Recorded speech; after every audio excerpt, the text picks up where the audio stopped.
Hello guys. तो आज जो हम ड्रामा देखेंगे उसका नाम है मिस्टर प्लैंकटन। ये हाल ही में रिलीज हुआ ड्रामा है।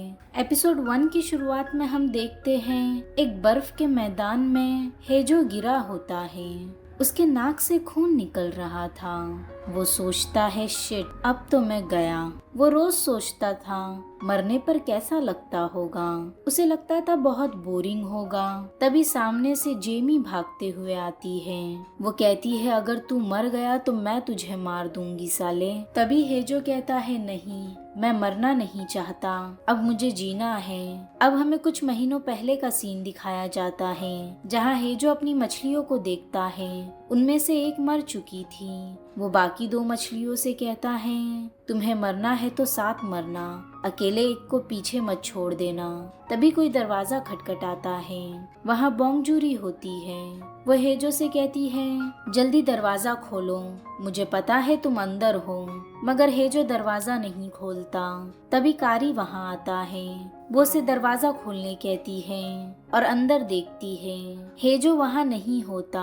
बोंगजूरी कारी से कहती है हेजो से कहना जल्दी ये घर खाली कर दे, कुछ दिनों में ये बिल्डिंग डिमोलिश में जाने वाली है।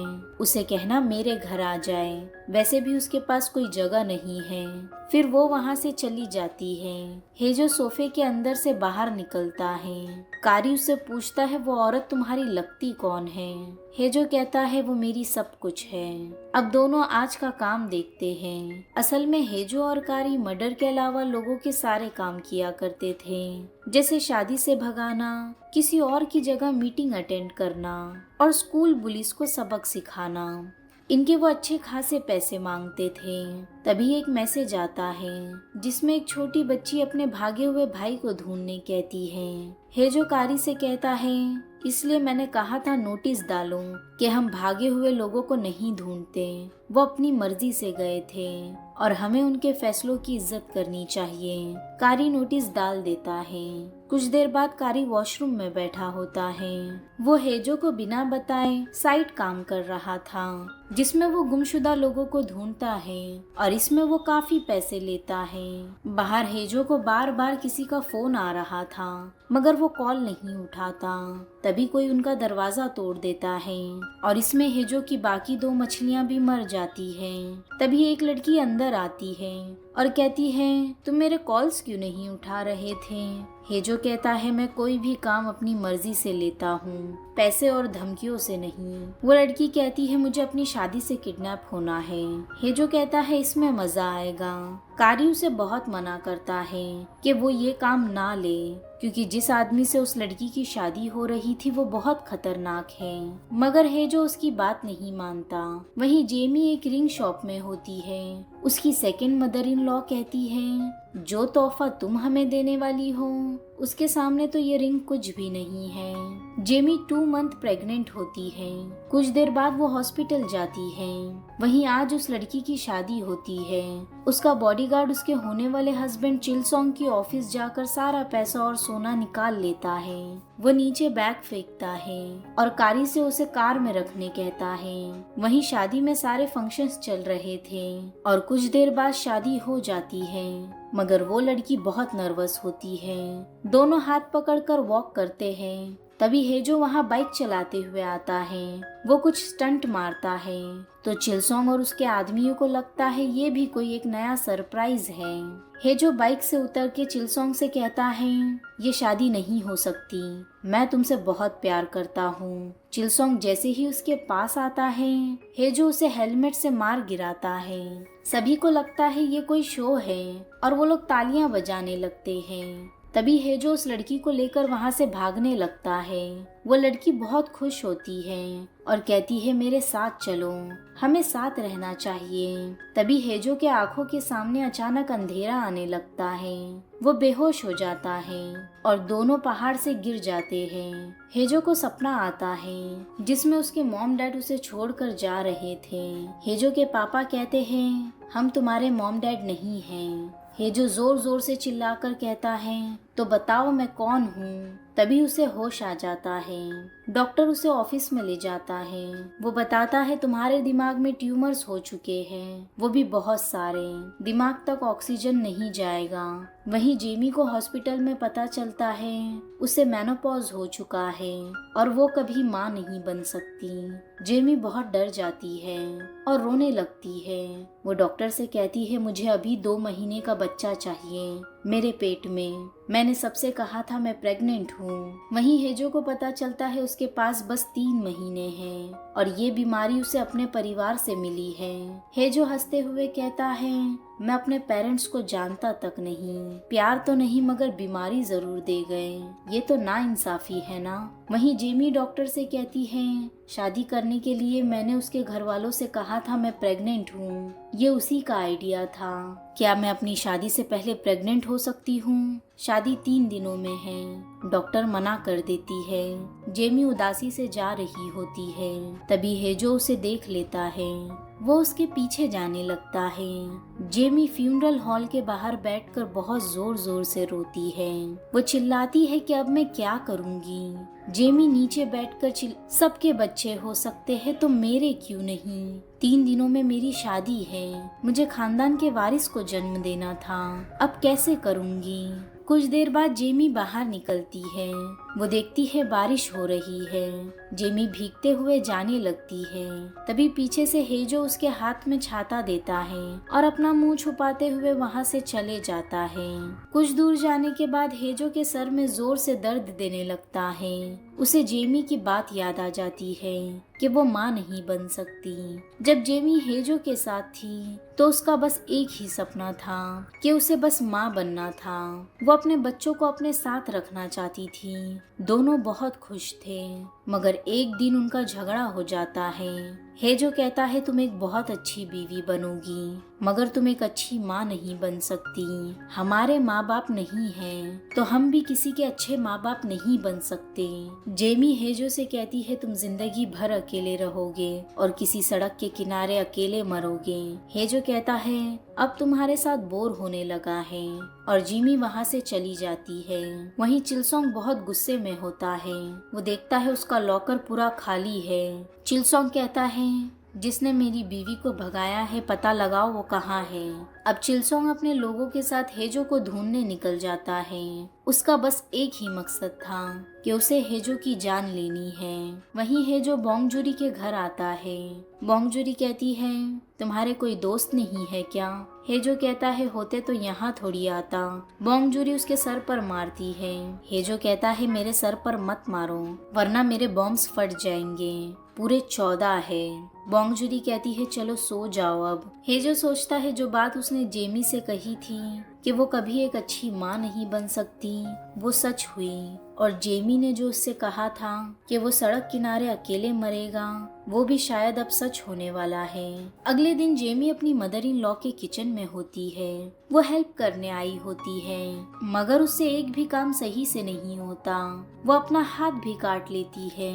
उसकी मदर इन लॉ सभी के सामने जेमी को बहुत डांटती है। जेमी उदास हो जाती है। वहीं कारी हेजो के लिए राइस केक वाली डिश लाता है मगर वो राइस केक देखकर उसे अपने दिमाग में हुए ट्यूमर्स याद आ जाते हैं और वो नहीं खाता। हेजो टीवी देखने लगता है जिसमें वो फादर और बेटे का प्यार देखता है। ये देखकर उसे गुस्सा आ जाता है। वो उठकर कपड़े पहनता है और कारी से कहता है अब से तुम्हारी नौकरी खत्म। यहाँ का सारा सामान बेच देना और जो तुम साइड काम करते हो वही तुम्हारा काम है। कारी कहता है तुम कहाँ जा रहे हो? हेजो कहता है उसे ढूंढने जिसने मुझे इस दुनिया में लाया है। वहीं जेमी अपनी सेकंड मदर इन लॉ के साथ बैठकर शादी की कुछ तैयारियों में हेल्प कर रही होती है। जेमी कहती है मैं दहेज में कुछ नहीं ला रही इसलिए मैं शादी से पहले कुछ अच्छा करना चाहती हूँ। उसकी सेकंड मदर इन लॉ से बताती है तुम्हारी मदर इन लॉ की प्रेगनेंसी भी काफी वक्त बाद हुई थी इसीलिए वो तुम्हारे वक्त में इतनी सावधानी बरत रही है। ये सुनकर जेमी और परेशान हो जाती है। अब रात में सोते वक्त जेमी को एक बहुत बुरा सपना आता है। वो तुरंत उठकर अपना सामान बांधती है और वहाँ से भागने लगती है पर जैसे ही वो गेट के बाहर बैग रखती है कोई पीछे से उसका हाथ पकड़ लेता है। जेमी पीछे पलटती है और बहुत डर जाती है। अब अगले दिन शादी का दिन होता है। जेमी को सभी सर्वेंट्स तैयार करते हैं। वहीं गार्डन में बहुत सारा खाना बनाया जा रहा था मेहमानों के स्वागत के लिए। वहीं सर्वेंट जेमी से कहते हैं हम दूल्हे को अंदर भेज रहे हैं। वो लोग चले जाते हैं। जेमी अपने आप को देखती है, वो बहुत सुंदर लग रही थी। तभी कोई अंदर आता है। जेमी उसे देखकर हैरान हो जाती है। वो कहती है तुम यहाँ क्यों आए हो? हेजो कहता है तुम्हें लेने, तुम अपने पर मत लेना। सभी से कह देना मुझे अगवा कर लिया है, मुझ पर इल्जाम डाल देना। अगर उन्हें पता चला तुम कभी प्रेग्नेंट नहीं हो सकती तो क्या करोगी? तुम इन लोगों को ठग रही हो जेमी, और ये एक क्राइम है। हेजो हाथ बढ़ाते हुए कहता है चलो मेरे साथ। तभी ओहंग जो कि जेमी का दूल्हा है वो दरवाजा खोलता है और उन दोनों को साथ देखकर हैरान हो जाता है। जेमी भी डर जाती है और यहीं एपिसोड 1 एंड होता है। एपिसोड 2 की शुरुआत में हम देखते हैं हेजो बताता है ये कहानी 1991 में शुरू हुई थी, जब एक अमीर कपल को पता चलता है उनमें से पति को कैंसर है, तो उसने अपना स्पर्म फ्रीज करवा लिया और फिर 2 साल बाद कैंसर चला गया, जान बच गई और फ्रोजन स्पर्म से उन्हें बेटा पैदा हुआ। उनका बेटा बिल्कुल अपने पापा की तरह था, मगर एक दिन कहानी में ट्विस्ट आ गया और उन्हें पता चला ये बच्चा कंटेनर नंबर 139 का तो है ही नहीं जो उनका था, ये तो कंटेनर नंबर 137 का है। हेजो प्रेजेंट में एक क्लिनिक में बैठकर ये कहानी बता रहा था। सभी बहुत गौर से सुन रहे थे। हेजो कहता है इसमें गलती किसकी थी? उस क्लिनिक की, और वो क्लिनिक यही है, और जो बच्चा पैदा हुआ था वो मैं ही हूँ। अब हेजो डॉक्टर के केबिन में जाता है और उसे डरा धमका कर अपने बायोलॉजिकल डैड का एड्रेस मांगता है, मगर डॉक्टर कहता है डोनर की पर्सनल इंफॉर्मेशन देना गलत है।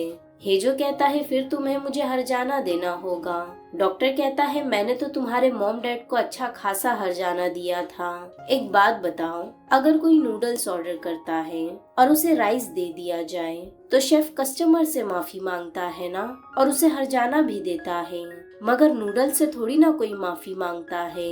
ये सुनकर हेजो हंसने लगता है। वो कहता है सही कहा, मैं बस एक गलत ऑर्डर हूँ। मगर हेजो डॉक्टर को बिल्डिंग से फेंकने की धमकी देता है और डॉक्टर डर जाता है। वो उसे एड्रेस दे देता है और हेजो वहाँ से निकल जाता है। वो जेमी के पास आता है और उसे अपने साथ चलने कहता है, मगर जेमी मना कर देती है। हेजो कहता है तुम्हारे साथ मजा आता है और मैं कभी बोर नहीं होऊंगा। जेमी उसे चाटा मारती है। हेजो अपना हाथ बढ़ाते हुए कहता है मेरे साथ चलो। तभी जेमी का दूल्हा ओहंग वहाँ पहुँच जाता है। वो पूछता है कौन है ये? हेजो कहता है मैं जेमी के बड़े भाई जैसा हूँ, हम एक ही ऑर्फनेज में थे। ओहंग कहता है ओ, जेमी का बड़ा भाई, यानी मेरा भी बड़ा भाई। जेमी हेजो को वहाँ से ले जाने लगती है। वो ओहंग से कहती है मैं इसे बाहर तक छोड़ आती हूँ। जैसे ही वो बाहर निकलती है ओहंग भागते हुए आता है और हेजो को गले लगाते हुए कहता है मैं इनका मरते दम तक साथ दूंगा। ये सुनकर जेमी खुश हो जाती है। फिर वो हेजो को छोड़ने जाती है। हेजो कहता है तुम प्यार करती हो उससे? जेमी कहती है हाँ, और वो भी बहुत प्यार करता है, इतना कि मुझसे शादी करने के लिए उसने अपने परिवार वालों से झूठ कहा कि मैं प्रेग्नेंट हूँ ताकि वो लोग मुझे अपना लें। वो हमारे रिश्ते को नाम देने से डरता नहीं है और मैं मरते दम तक उसका साथ निभाऊंगी। जेमी वहाँ से जाने लगती है, पर तभी हेजो पीछे से उसे उठा लेता है और अपने साथ ले जाने लगता है। जेमी का सर सीलिंग से टकरा जाता है और वो बेहोश हो जाती है। यहाँ सेकंड मदर इन लॉ ये सब देख लेती है। हेजो जेमी को लेकर काफी दूर निकल जाता है। चिलसोंग और उसके गुंडे बहुत मारते हैं। वहीं ओहंग के घर पर सभी लोग उसकी माँ बम्हो को कोस रहे होते हैं। वो कहते हैं ये तुम्हारी वजह से हुआ है, अगर ओहंग की शादी उस अनाथ लड़की से नहीं की जाती तो ये नहीं होता। ओहंग वही बच्चा है जो तुम्हें इतनी मुश्किल से हुआ था और अब उसकी होने वाली दुल्हन हमारे वारिस को लेकर भाग चुकी है। यही होता है जब एक औरत परिवार संभालती है तो। बम्हो कहती है तुम सब इतने सालों से इसी फिराक में थे ना कि कब मुझसे कोई गलती हो और तुम सब मुझे सुनाओ। ये परिवार के पास खाना खाने के लिए एक मुट्ठी चावल भी नहीं थे। कुछ चावलों के लिए तुम सभी को अपने खेत बेचने पड़े थे। ये परिवार को सब कुछ मैंने दिया है। शादी मेरे बेटे की थी, तो मुझे आप लोगों की राय नहीं चाहिए। ये कहकर बम्हो वहाँ से चली जाती है।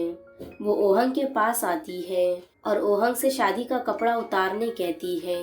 तभी दूसरी माँ वहाँ आ जाती है। वो बताती है जेमी को उस लड़के ने अगवा कर लिया है। ये सुनकर ओहंग को बहुत गुस्सा आ जाता है। वो उसे जेमी का ताज भी देती है। वहीं हेजो कार के बाहर बैठा होता है। वो कुछ सोच रहा था। तभी कारी उसे फोन करता है। वो कहता है कहाँ हो तुम? हेजो कहता है जिस लड़की को शादी से भगाया था उसके साथ हूँ। तभी हेजो देखता है जेमी कार में नहीं है। वो कॉल कट कर देता है और यहाँ चिलसोंग और उसके गुंडे भी ये सारी बात सुन रहे होते हैं। चिलसोंग कारी को जल्द से जल्द हेजो को ढूंढने कहता है, वरना वो उसे मार देगा। वहीं जेमी हेजो से दूर भाग रही थी, मगर हेजो उसका पीछा करता है और उसे कार में बैठने कहता है। जेमी खेतों में चली जाती है। वो पानी में गिर जाती है। हेजो उसके पीछे जाता है और उसे पकड़ लेता है। जेमी जोर जोर से रोते हुए कहती है, तुम मेरी जिंदगी बर्बाद करने वाले होते कौन हो? पहले मुझे मजा नहीं आ रहा कहकर छोड़कर चले गए और अब वापस आ गए। तुमने सब बर्बाद कर दिया। जेमी बहुत रोती है और हेजो उसे गले लगा लेता है। जेमी कहती है तुम्हारी वजह से मैं माँ नहीं बन सकती। ये सब तुम्हारी वजह से हुआ है। हेजो उसे शांत करवाते हुए कहता है, मरने के बाद मुझे मेरी किए की सजा मिल जाएगी। अब कुछ देर बाद जेमी अपने कपड़े और शूज धो रही थी। तभी उसे याद आता है एक रात पहले जब वो बैग लेकर भाग रही थी, तभी ओहंग उसे रोकता है। वो पूछता है आप कहाँ जा रही हो? जेमी कहती है वो मुझे घबराहट हो रही थी, इसलिए मैं ताज़ी हवा खाने बाहर जा रही थी। ओहंग जेमी को अंदर लेकर आता है और शादी में पहनने के लिए उसे जूते देता है। जेमी कहती है शादी में लड़की को जूते देते हैं तो वो भाग जाती है। ओहंग कहता है आप भागी तो मैं आपको पकड़ लूंगा।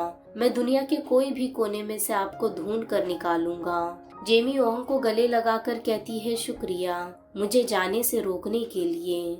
ओहंग उससे कहता है हम बहुत सारे बच्चे पैदा करेंगे जेमी जी, और बहुत खुश रहेंगे। ये सब सोचकर जेमी की आंखों में आंसू आ जाते हैं। कुछ देर बाद वो हेजो के साथ निकल जाती है। हेजो कहता है हम नमवॉन जा रहे हैं। जिसकी मुझे तलाश है उनमें से शायद एक वहीं रहता है।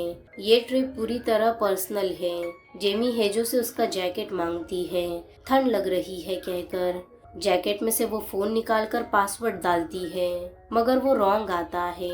तभी हेजो उसे पासवर्ड बताते हुए कहता है क्या कहोगी कि मैं माँ नहीं बन सकती और मैं तुम्हारी फैमिली को ठग रही थी? जेमी कहती है तुम्हें इस बारे में कैसे पता चला? हेजो कहता है मैं उस फ्यूनरल हॉल में था जहाँ तुम जोर जोर से ये कहकर रो रही थी। जेमी कहती है तुम्हें तो खुशी हुई होगी, तुम्हारी कही हुई बात सच हो गई। गाड़ी रोको मुझे वॉशरूम जाना है। वॉशरूम जाकर जेमी दरवाजा बंद कर लेती है और विंडो से भागने लगती है, मगर विंडो की उस तरफ हेजो खड़ा होता है और वो उसे पकड़ लेता है। वो उसे गोद में उठाकर अपने साथ ले जाता है। वहीं ओहंग जेमी को ढूंढने जा रहा था। सभी वर्कर्स उसे रोकते हैं, मगर ओहंग किसी की नहीं सुनता। तभी बम्हो आती है। वो ओहंग को डांट कर अंदर भगा देती है। वो अपने वर्कर से पूछती है तुम उसके बारे में जानकारी निकाल रहे हो ना? वो कहता है हाँ, और वो सीसीटीवी भी चेक कर रहे हैं। वहीं हेजो जेमी को कपड़ों की दुकान में ले जाता है और जो अच्छा लगे वो खरीद लेने कहता है। जेमी वहाँ की लेडी से उसका फोन ले लेती है और कुछ कपड़ों के साथ फोन लेकर ट्रायल रूम में चली जाती है। वो ओहंग को कॉल लगाने लगती है, मगर वो उसका नंबर भूल चुकी थी। कुछ देर बाद उसे नंबर याद आता है, मगर ओहंग कॉल नहीं उठाता। तभी हेजो दरवाजा खटखटाता है और जेमी चेंज करके बाहर निकल जाती है। वो लेडी से एक बैग मांगती है और कपड़ों के साथ फोन भी ले जाने लगती है। तभी हेजो बैग से फोन निकाल कर देता है और कहता है ये तो देना तुम भूल ही गई। अब कुछ देर बाद वो लोग नामवॉन पहुंच जाते हैं। और रात भी हो जाती है। वहीं ओहंग अपना फोन ऑन करता है, वो कॉल देखता है और जेमी का वॉइस नोट सुनता है। जेमी उससे कहती है, मैं नंगवॉन के रास्ते में हूँ। तुमने कहा था ना अगर मैं भागी तो तुम मुझे ढूंढ निकालोगे। वक्त आ गया है। ये सुनकर ओहंग को बहुत गुस्सा आता है और वो कार लेकर वहाँ से निकल जाता है। वहीं हेजो और जेमी एक रेस्टोरेंट के पास पहुँचते हैं। जेमी गाड़ी से उतरने से मना करती है। हेजो कहता है, जिसकी मुझे तलाश है वो शायद यही है। तुम जितना ज्यादा कोऑपरेट करोगी ये ट्रिप उतनी ही जल्दी खत्म हो जाएगी और किस्मत ने साथ दिया तो आज ही। ये सुनकर जेमी तुरंत नीचे आ जाती है। वो लोग रेस्टोरेंट के अंदर जाते हैं। ओनर को देखकर हेजो थोड़ा नर्वस हो जाता है। फिर ओनर उन लोगों के लिए सूप लाने जाता है। हेजो रेस्टोरेंट में लगी फोटोज देखता है। कुछ देर बाद ओनर सूप लेकर आता है जो बहुत टेस्टी लग रहा था। ओनर पूछता है, तुम्हें कितने महीने हुए हैं? हेजो कहता है, शायद 2 या 3 हुए होंगे। जेमी कहती है, इसे कुछ नहीं पता, ये बच्चा इसका नहीं है। ओनर कहता है, मुझे माफ कर दो, मैंने बहुत पर्सनल सवाल पूछ लिया। फिर वो बताता है, मेरे बेटे अभी अभी यहाँ आए हैं। पिछले साल मुझे ऐसे ही चक्कर आ गए थे तो सब मेरे पास वापस आ गए। हेजो कहता है, आपके बाल में कुछ लगा है और बहाने से वो ओनर के कुछ बाल तोड़ लेता है और अपने जेब में रख लेता है। अब जाते समय हेजो कहता है, मैं तो अपना वॉलेट वहीं पेट्रोल पंप पर भूल गया। ओनर कहता है, कोई बात नहीं, आज खाना हमारी तरफ से समझो। हेजो कहता है, मैंने ड्रिंक कर ली है, मैं ड्राइव नहीं कर सकता, तो क्या आज रात हम यहीं रुक सकते हैं? ओनर हाँ कह देता है और उन्हें एक कमरा दे देता है। वो दोनों लेटे होते हैं। हेजो जेमी को सता रहा होता है। जेमी कहता है, अगर तुम अपने बिस्तर पर नहीं गए तो मैं चिल्ला दूंगी। अब आधी रात को जेमी भाग रही होती है। तभी अचानक हेजो नींद में कहता है, मत जाओ, मुझे छोड़कर मत जाओ जेमी, मुझे छोड़कर मत जाओ। ये सुनकर जेमी उसके पास बैठ जाती है और उसका हाथ पकड़ लेती है। यही एपिसोड 2 एंड होता है। एपिसोड 3 की शुरुआत में हम देखते हैं हेजो एक पार्सल लेकर बहुत तेजी से कहीं जा रहा था। अचानक वो एक कार से टकरा जाता है और नीचे गिर जाता है। वो तुरंत उठकर अपने पार्सल का बॉक्स खोलता है जिसके अंदर का सामान टूट चुका था। हेजो बहुत परेशान हो जाता है। तभी कार से उतरकर वो आदमी कहता है, क्या तुम ठीक हो? हेजो उसे देखता है। वो और कोई नहीं हेजो के पापा होते हैं। वो कहते हैं, सुनियोक। हेजो उन्हें देखता है। हेजो अपनी आंखें उनके पास से हटा नहीं पाता। उसके पापा उसे अपना कार्ड देते हैं जिसके ऊपर लिखा था, मैं तुम्हारा पापा चे योंग। उसके पापा की कंपनी का नाम यही होता है। हेजो अपना कार्ड देते हुए कहता है, मेरा नाम हेजो है, मर्डर के अलावा मैं सारे काम कर लेता हूँ, बस हम खोए हुए बच्चों को नहीं ढूंढते और भागे हुए को भी नहीं। हेजो के पापा वहाँ से चले जाते हैं। तभी पीछे से कोई उसका हाथ पकड़ता है और प्रेजेंट में जेमी उसका हाथ पकड़ती है। हेजो आंखें खोलता है। वो जेमी का हाथ पकड़कर उसे अपने बिस्तर की तरफ ले जाता है। जेमी को लगता है वो उसे किस करने वाला है। वो आंखें बंद कर लेती है मगर हेजो कहता है, मैंने तुम्हें कहा था ना, अगर भागने की कोशिश की तो मैं तुम्हें बांध दूंगा। जेमी देखती है उसके दोनों हाथ बंधे हुए हैं। वो जोर जोर से चिल्लाने लगती है। अब कुछ देर बाद वो डीएनए टेस्ट करने वाला आदमी आता है। हेजो उसे सैंपल देके जल्द ही मैच करने कहता है। असल में डॉक्टर ने हेजो को एबी ब्लड टाइप वालों के 5 नाम बताए थे, जिनमें से एक आदमी ये रेस्टोरेंट का ओनर है और ये 5 आदमियों में से कोई एक हेजो का पापा हो सकता है। हेजो अंदर जा रहा था तभी वो ओनर के बच्चों को प्रॉपर्टी के लिए लड़ता हुआ देखता है। वो लोग अपने पापा को बिना बताए ये रेस्टोरेंट और घर बेच रहे थे। वहीं जेमी अपने आप को छुड़ाने की कोशिश कर रही थी। बहुत कोशिशों के बाद जेमी अपने आप को छुड़ा लेती है पर तभी उसके सामने हेजो आ जाता है। ऐसा करता उसे देख हेजो बहुत हंसता है। फिर उन दोनों के बीच बहस हो जाती है। हेजो कहता है, तुम तो मुझे छोड़कर चली गई थी और पलट कर भी नहीं देखा था। जेमी कहती है अगर पलट कर देखती तो रुक नहीं पाती। ये सुनकर हेजो बहुत हैरान हो जाता है। जेमी जाकर अपने बेड पर सो जाती है। हेजो टीवी ऑन करके देख रहा होता है। तभी जेमी उसे पीछे से देखने लगती है। उसे याद आता है जब हेजो बाइक से गिरा था तो जेमी पीछे से आकर उसका हाथ पकड़ती है। वो उसे कहती है क्या तुम ठीक हो? वो अपना हैंकरचीफ उसके हाथ पर बांधती है। अगले दिन हेजो उसे प्ले स्कूल में मिलने आता है जहाँ वो काम किया करती थी। हेजो कहता है कि तुम्हारा कोई बॉयफ्रेंड है? नहीं है तो मुझे बना लो। दोनों मुस्कुराते हैं और उन दोनों की दोस्ती हो जाती है। जेमी यही सब याद कर रही थी। अब अगले दिन ओहंग की सेकेंड मॉम बम्हो को बताती है ओहंग अपने कमरे में नहीं है। बम्हो कहती है मुझे पता है। तुम्हें क्या लगा वो इतना बेवकूफ है कि ये सब होता देख भी शांत बैठा रहे और कुछ ना करे? वो प्यार में अपने परिवार पर गया है। वो कहती है अगर वो परिवार की बातें इतनी ही सुनता है तो उसने हमारे सबसे बड़े रिवाज को कैसे तोड़ दिया? उसने जेमी को प्रेग्नेंट कैसे कर दिया? वहीं ओहंग नामवॉन पुलिस स्टेशन में होता है कि वो मेरी शादी में घुसकर मेरी बीवी को ले गया। उसने हेजो की ड्राइंग भी बनाई थी। पुलिस वाले कहते हैं शायद वो उस लड़के के साथ भाग गई हो। ओहंग कहता है ऐसा नहीं हो सकता। जेमी जी और मैं एक दूसरे से बहुत प्यार करते हैं। अब वो जेमी की तस्वीर प्रिंट करवाता है। ओहंग कहता है हम शादी के बाद सब करने वाले थे मगर वो मेरी जेमी जी को लेकर भाग गया। वहीं चिलसोंग और उसके गुंडे भी नामवॉन के रास्ते में होते हैं। उनके साथ कारी भी होता है जिसे वो लोगों ने बहुत मारा था। वहीं ओहंग पूरे नामवॉन में जेमी की तस्वीर लगाता है और आने जाने वाले सभी को उसकी तस्वीर देता है। इतनी गर्मी में भी ओहंग एक भी रोड नहीं छोड़ता और हर जगह जेमी की तस्वीर लगाता है। जेमी की एक तस्वीर उस रेस्टोरेंट के बाहर एक कार पर जा गिरती है। उसी छत पर हेजो ने जेमी के वो जूते फेंके थे। हेजो ओनर को जाकर कल के खाने के पैसे देता है और वो कुछ पैसे ज्यादा ही दे देता है।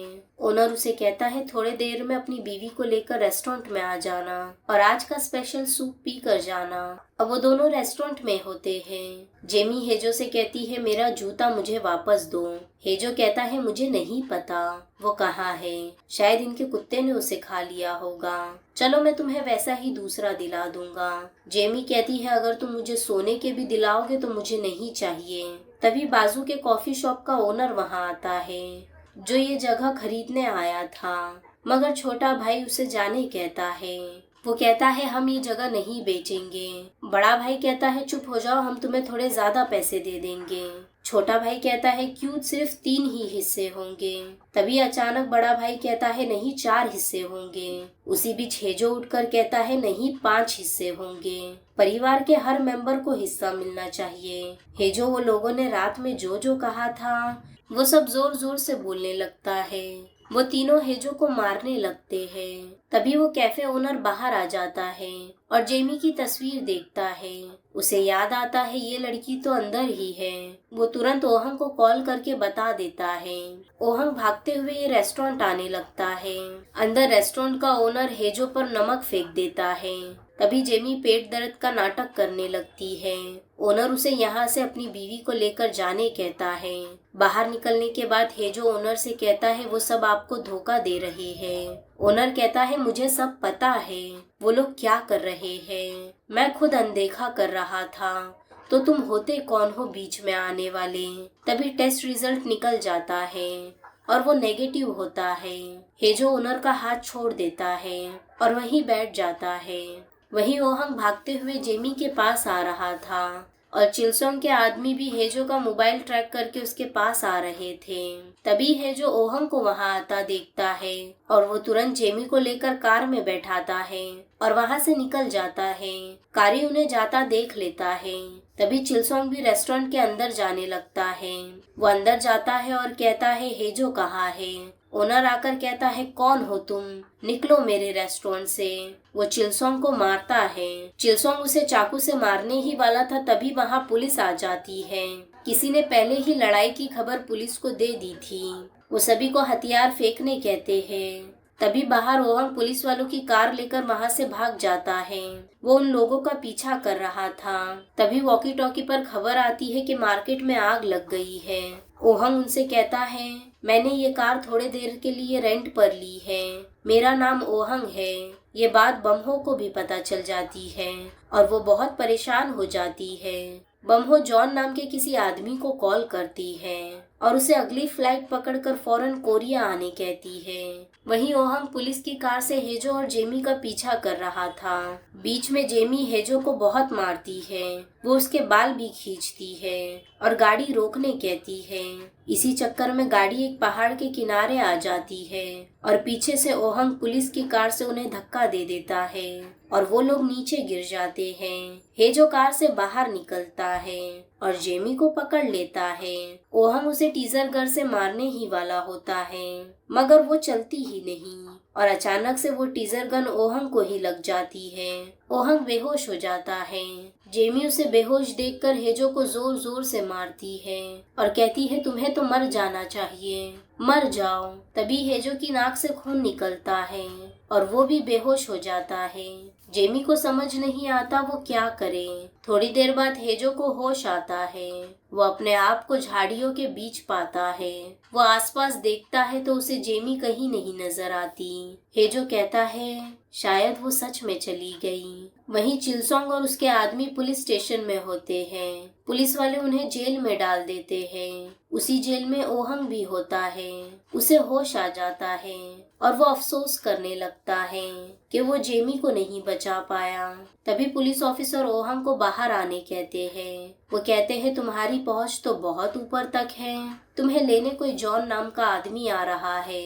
ओहंग कहता है और मेरी जेमी जी का क्या? ऑफिसर कहता है वो दोनों गाड़ी छोड़कर फिर से भाग गए। वहीं हेजो उठकर जा रहा था। वो दूर जेमी को बैठा देखता है और मुस्कुराता है। वो उसके पास जाकर कहता है मुझे तो लगा था तुम चली गई, तुमने ही मुझे वहाँ छुपाया था ना? जेमी कहती है हाँ और वहाँ से जाने लगती है। हेजो उसका हाथ पकड़ते हुए कहता है मत जाओ। जेमी कहती है मुझे जाने दो वरना मुझे मार दो, या फिर तुम खुद मर जाओ या मैं तुम्हें मार दूंगी। एक दूसरे से दूर रहने के लिए हम में से एक को मरना होगा। जेमी जोर जोर से रो रही होती है। हेजो कुछ सोचता है और कहता है ठीक है, तुम चैन से जी लेना, मैं मर जाऊंगा, तब तक मैं तुम्हारा हाथ तो नहीं छोड़ सकता। इसी के साथ ये एपिसोड यहीं एंड होता है। एपिसोड 4 की शुरुआत में हम देखते हैं जेमी भागते हुए ओहंग के घर आती है, जहां ओहंग कपड़े उतार कर बारिश में बैठा होता है। बम्हो कहती है जो 2 साल की मेहनत से हमने रिश्ता लगाया था वो तोड़कर ये किसी और लड़की से शादी करना चाहता है, मैं ऐसा नहीं होने दे सकती। जेमी जाकर ओहंग को गले लगा लेती है। वो उसे अपना जैकेट पहनाती है और कहती है अब हार मान लो, तुम अपनी माँ के सामने नहीं जीत सकते। ओहंग कहता है आप बस एक वादा करो, आप मेरा साथ कभी नहीं छोड़ेंगी। जेमी ओहंग का हाथ पकड़ते हुए उसे वादा करती है। ओहंग अपनी माँ से कहता है जेमी जी प्रेग्नेंट है। अब प्रेजेंट में ओहंग बेहोश होता है।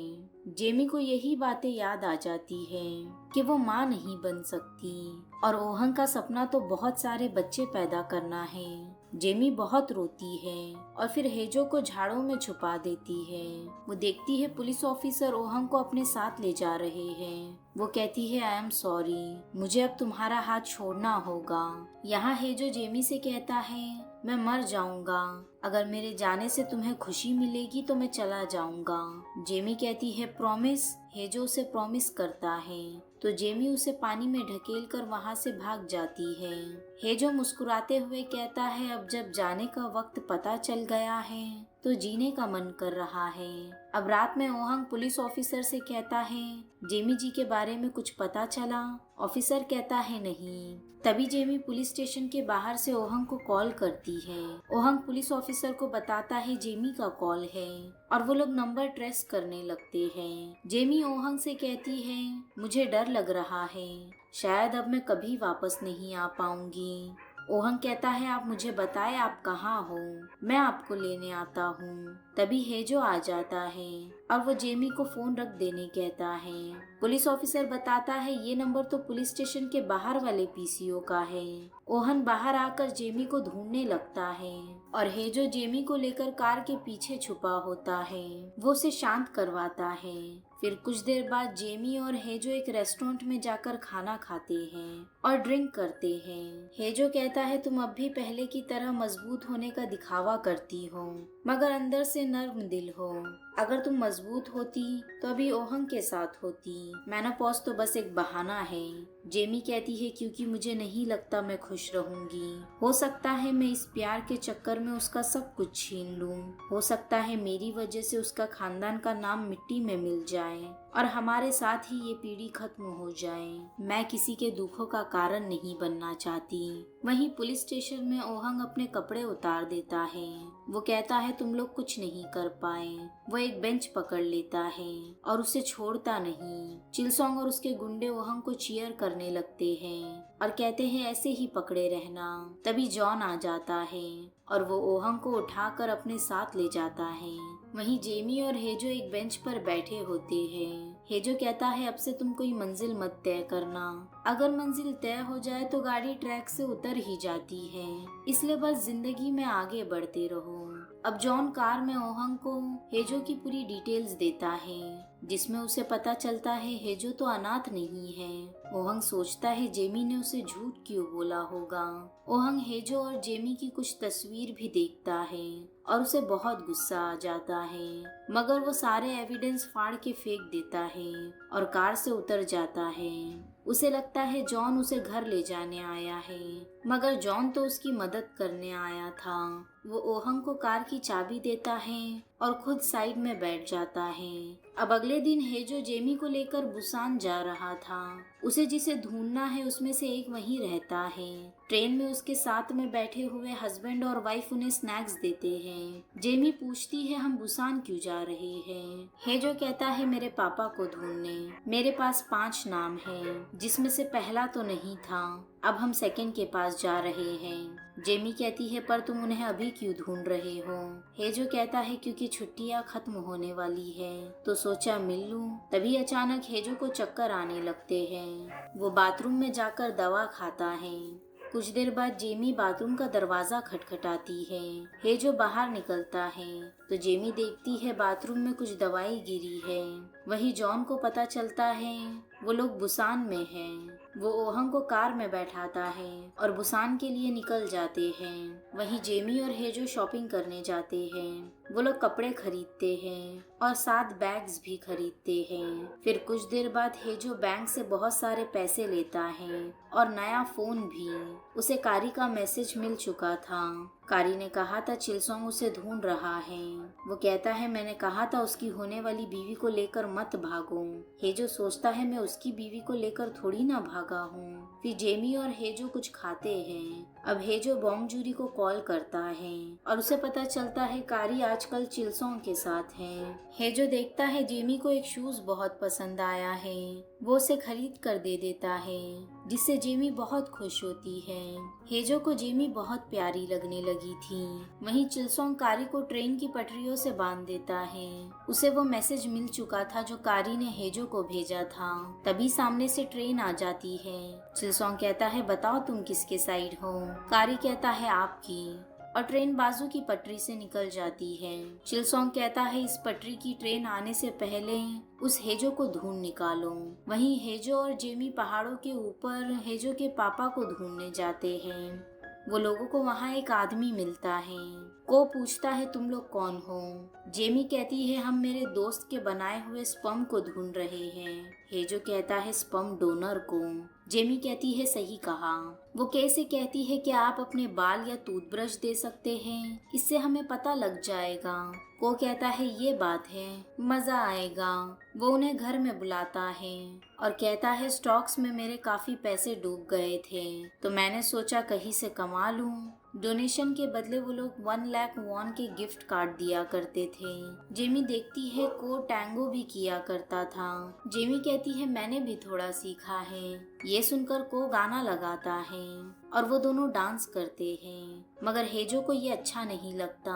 वो गाना बंद कर देता है। कुछ देर बाद जेमी बताती है आजकल टेस्ट का रिजल्ट एक ही दिन में मिल जाता है।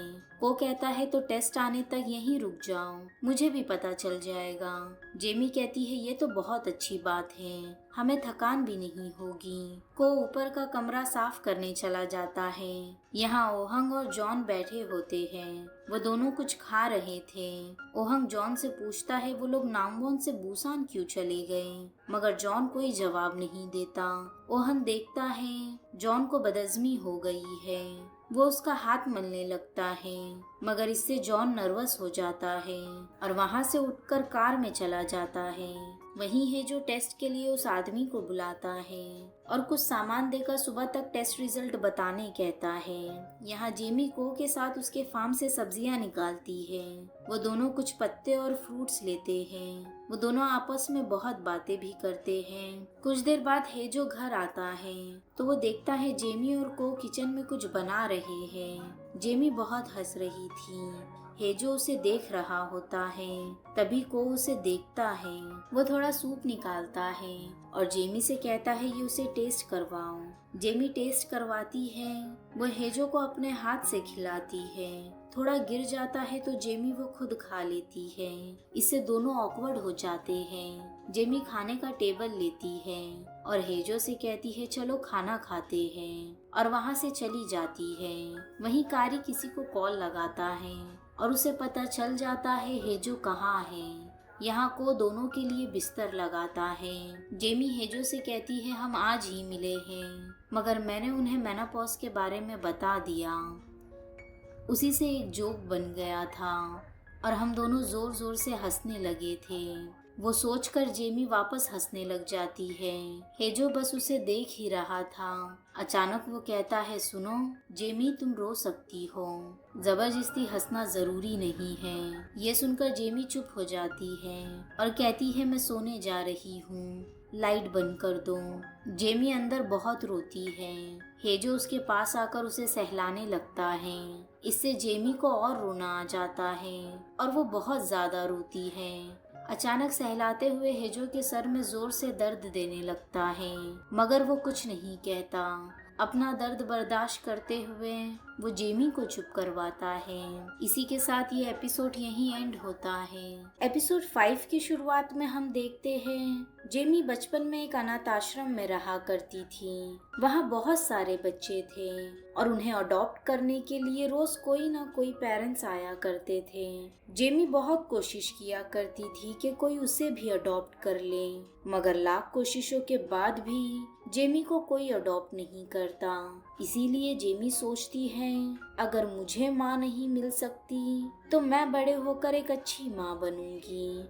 ये सुनकर सभी बच्चे जेमी पर हंसते हैं और एक दिन हेजो भी कहता है कि तुम एक अच्छी माँ नहीं बन पाओगी। अब प्रेजेंट में जेमी हेजो से कहती है तुमने जो कहा था सच हुआ, तुम अब मेरे लिए एक गाना गाओ।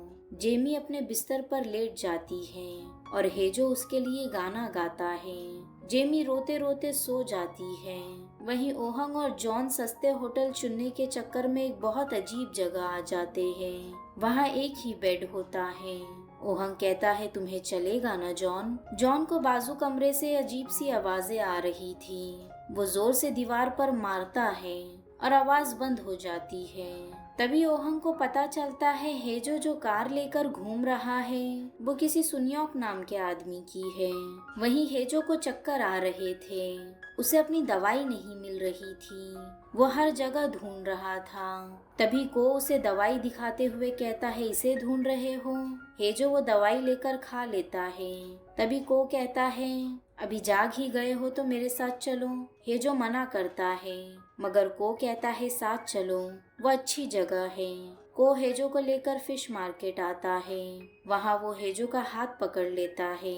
हेजो बहुत नर्वस हो जाता है। फिर को हेजो को अपने हाथों से फिश और राइस भी खिलाता है। वहीं घर पर जेमी देखती है को और हेजो नहीं है। वो पूरे घर में उन्हें ढूंढती है। उसे लगता है हेजो भाग गया। वो जल्दी से अलमारी चेक करती है तो पैसों का बैग वहीं होता है। यहाँ मार्केट में को बहुत सारी मछलियाँ पैक करवाने कहता है, मगर को देखता है उसके पर्स में पैसे नहीं है। वहाँ को की लड़ाई हो जाती है और उसकी वजह से हेजो को भी बीच में आना पड़ता है। वो दोनों मिलकर पूरे फिश मार्केट में अफरा तफरी मचा देते हैं। वो दोनों सभी को चकमा देकर वहाँ से भाग जाते हैं। अब हेजो को के साथ बैठकर फिश रामियोन खाता है।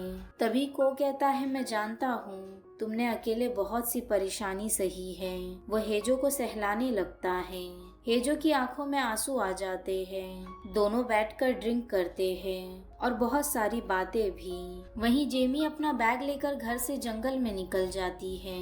वो वहाँ से भाग रही थी, तभी वो गिर जाती है। गिरने के बाद वो सोचती है, मगर मैं यहाँ से जाऊंगी कहाँ। उसकी आंखों में आंसू आ जाते हैं। वहीं को हेजो से कहता है, तो कितना वक्त है तुम्हारे पास? जो पेन किलर तुम ले रहे हो वो स्टेज 4 के कैंसर में लिया जाता है। मुझे तुम्हारी फिक्र हो रही है। अगर तुम सही में मेरे बेटे हुए तो क्या होगा? ये कहकर वो जोर जोर से रोने लगता है। हेजो को भी रोना आ रहा था। वो वहाँ से चला जाता है। वहीं कारी चिल्सोंग को मसाज कर रहा था। तभी उसे ओहंग का कॉल आता है। ओहंग कहता है, वो सुनियोक मेरी बीवी को अगवा करके भाग चुका है। तुम प्लीज मुझे बता दो वो कहाँ है। कारी को सब समझ आ जाता है कि हेजो चिल्सोंग की बीवी के साथ नहीं भागा है। वो बोंगजुरी को कॉल करता है और पूछता है, क्या सुनियोक का कॉल आया था मेरे लिए? बोंगजुरी कहती है, मैं क्या तुम दोनों की मैसेंजर हूँ जो दोनों एक दूसरे की खबर मांग रहे हैं? वो फोन रख देती है और सोचती है, क्या इसे पहले से पता था हेजो का असली नाम सुनियोक है? कारी समझ जाता है हेजो और सुनियोक एक ही है। वहीं हेजो नहाकर रूम में आता है तो देखता है जेमी बिस्तर पर नहीं है। वो घबरा जाता है। तभी जेमी पीछे से कहती है, गधे कहीं के। वो आकर लेट जाती है। हेजो जेमी को सब बताने लगता है कि वो और को फिश मार्केट गए थे। जेमी को गुस्सा आता है कि वो उसे साथ नहीं ले गए। हेजो और जेमी के बीच फिर से बहस हो जाती है और दोनों गुस्से में अपनी अपनी जगह सो जाते हैं। वहीं जॉन सुबह देखता है ओहंग बाथरूम में सोया है। वो उसे उठाकर बेड पर सुलाता है। यहाँ कारी चिल्सोंग को सारी बात बताता है कि उसे गलत फहमी हुई है, मगर चिल्सोंग को गुस्सा आता है और वो कारी के पैर में चाकू मार देता है। वो कहता है, हेजो ने मेरी बीवी को शादी से भगाया या नहीं? कारी कहता है, हाँ। उसने मेरी तिजोरी लूटी या नहीं? कारी कहता है, नहीं। चिल्सोंग कहता है, मेरी इज्जत किसकी वजह से गई? कारी कहता है, हेजो। चिल्सोंग कहता है, इसीलिए मैं उसे ढूंढ रहा हूँ। वहीं जेमी हॉल में बैठी होती है। तभी को वहाँ आता है। वो जेमी से कहता है, टेस्ट में जो भी आए मैंने सोच लिया है, अब वो लड़का मेरा बेटा है। मैं चाहता हूँ वो कुछ दिन और रुक जाए। जेमी कहती है, ठीक है, मैं उससे बात करूंगी। को वहाँ से चले जाता है। वहीं ओहंग कारी को वापस कॉल करता है और बताता है कि मैं बहुत अमीर हूँ। अगर तुम मुझे बताओगे वो कहाँ है तो मैं तुम्हें बहुत पैसे दूंगा। ओहंग रिक्वेस्ट करता है कि प्लीज मुझे उसके बारे में बता दो। वहीं जेमी सब्जियां तोड़ रही थी तो उसे याद आता है जब वो सो गई थी, हेजो उसके जख्मों पर मरहम लगा रहा था और फिर वो बैंडेज भी लगाकर उसके होठों को छूने लगता है।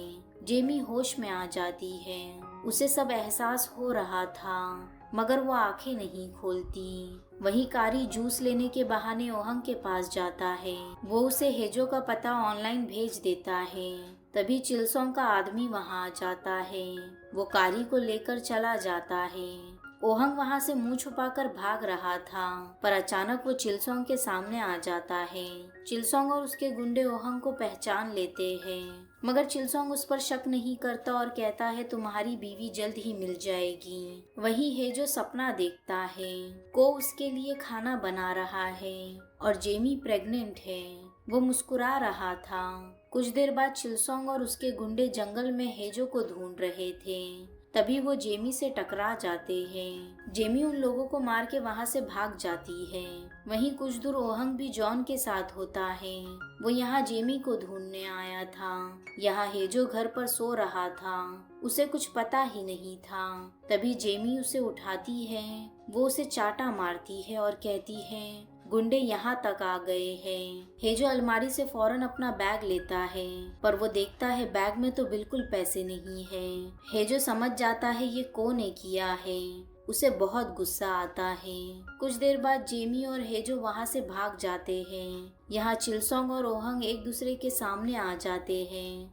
चिलसोंग कहता है मुझे जिसे मारना है वो यही है। ओहंग कहता है मेरी बीवी को जिसने अगवा किया है वो भी यही है। चिलसोंग कहता है हम दोनों एक ही आदमी को ढूंढ रहे हैं। ओहंग कहता है यानी हम दोस्त हुए। तभी ओहंग एक सुई निकालकर चिलसोंग को चुबा देता है। वो कहता है अगर तुम लोग एक कदम भी हिले तो मैं इसे पैरालाइज कर दूंगा। सभी डर जाते हैं। ओहंग जॉन को अंदर जाकर जेमी को लाने कहता है। वहीं जेमी और हेजो गाड़ी में बैठकर काफी दूर निकल चुके थे। जाने से पहले हेजो ने को के घर के सारे पेपर्स की तस्वीर ले ली थी। हेजो ड्राइवर को उन्हें डॉकयार्ड छोड़ने कहता है। उसके बदले वो उसे अपनी महंगी वॉच दे देता है। वहीं जॉन आकर बताता है जेमी अंदर नहीं है। ये सुनकर ओहंग जेमी को हर जगह आवाज देने लगता है। चिलसोंग उसे पहले सुई निकालने कहता है। ओहंग कहता है तुम खुद निकाल सकते हो, उससे तुम पैरालाइज नहीं होंगे। चिलसोंग निकाल देता है। वो ओहंग को मारने वाला था तभी कारी फोन लेकर आता है और कहता है हेजो का फोन है। हेजो चिलसोंग को बता देता है वो कहाँ है और जल्द ही आने कहता है। अब हेजो अंदर जाता है और देखता है को उसके पैसों से जुआ खेल रहा है। उसे देखकर सभी वहाँ से भागने लगते हैं। को भी वहाँ से भाग रहा था मगर हेजो उसे पकड़ लेता है। को हेजो से रोते हुए कहता है मैं ये पैसे डबल करने लाया था। सारे माँ बाप अपने बच्चों के लिए कुछ ना कुछ करते हैं मगर मैंने कुछ नहीं किया। हेजो उसे मारते हुए कहता है एक और झूठ। को कहता है 2 दिन तक मैंने तुझे जो खुशी दी है ये उसकी कीमत है। तुझ जैसे अनाथ को मेरे जैसा बाप कभी नहीं मिलेगा। तभी जेमी उसके पास आकर उसे गिरा देती है और बहुत मारती है। वो हेजो को लेकर वहाँ से जाने लगती है मगर को फिर से हेजो को गुस्सा दिलाता है और हेजो उसे बहुत मारता है। वो कहता है यही सब करना था तो मुझे वो सब क्यों कहा। हेजो रोने लगता है। तभी जेमी आकर उसे रोकती है। हेजो बहुत रोता है। जेमी भी उसके साथ रो रही थी। कुछ देर बाद दोनों समुद्र किनारे होते हैं। जेमी कहती है वो तुम्हारे पापा नहीं है ना। हेजो कहता है नहीं। जेमी कहती है तो चलो अब दूसरे कैंडिडेट के पास चलते हैं। पैसों की टेंशन मत लो, मैंने कुछ पैसे निकाल कर रख लिए थे अपने पास। हेजो मुस्कुराते हुए कहता है जेमी अब जाओ तुम, वैसे भी तुम हमेशा मेरे साथ नहीं रह सकती। हेजो जाने लगता है। जेमी कहती है नहीं जाऊंगी, अब मैं तुम्हारी बात नहीं मानूंगी। पहले तुम मेरी मर्जी के खिलाफ मुझे यहाँ ले आए और अब मन भर गया तो जाने कह रहे हो। मैं नहीं जाऊंगी। ये सुनकर हेजो जेमी को किस कर लेता है।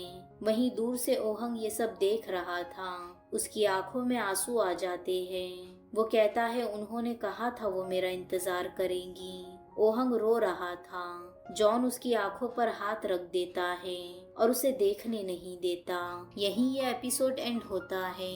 एपिसोड 6 की शुरुआत में हम देखते हैं ओहंग को उसकी मॉम बहुत सी डेट्स पर भेजा करती थी मगर वो सभी ओहंग को उसकी मॉम की याद दिलाया करते थे, जिस वजह से ओहंग एक कमजोर कुत्ता बन जाता था।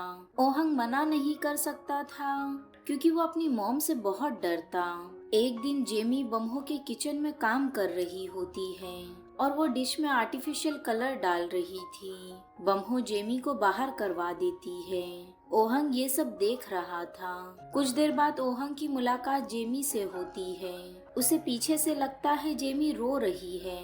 वो अपना हैंकरचीफ देने जाता है मगर देखता है कि जेमी गेम खेल रही थी। एक दिन जेमी बहुत रो रही थी तो ओहंग उसे चॉकलेट्स देता है। चॉकलेट की साइज देखकर जेमी हंसने लगती। ऐसे ही वो दोनों डेट्स पर जाने लगे। जेमी के साथ रहने के बाद ओहंग बहुत बहादुर महसूस करने लगा।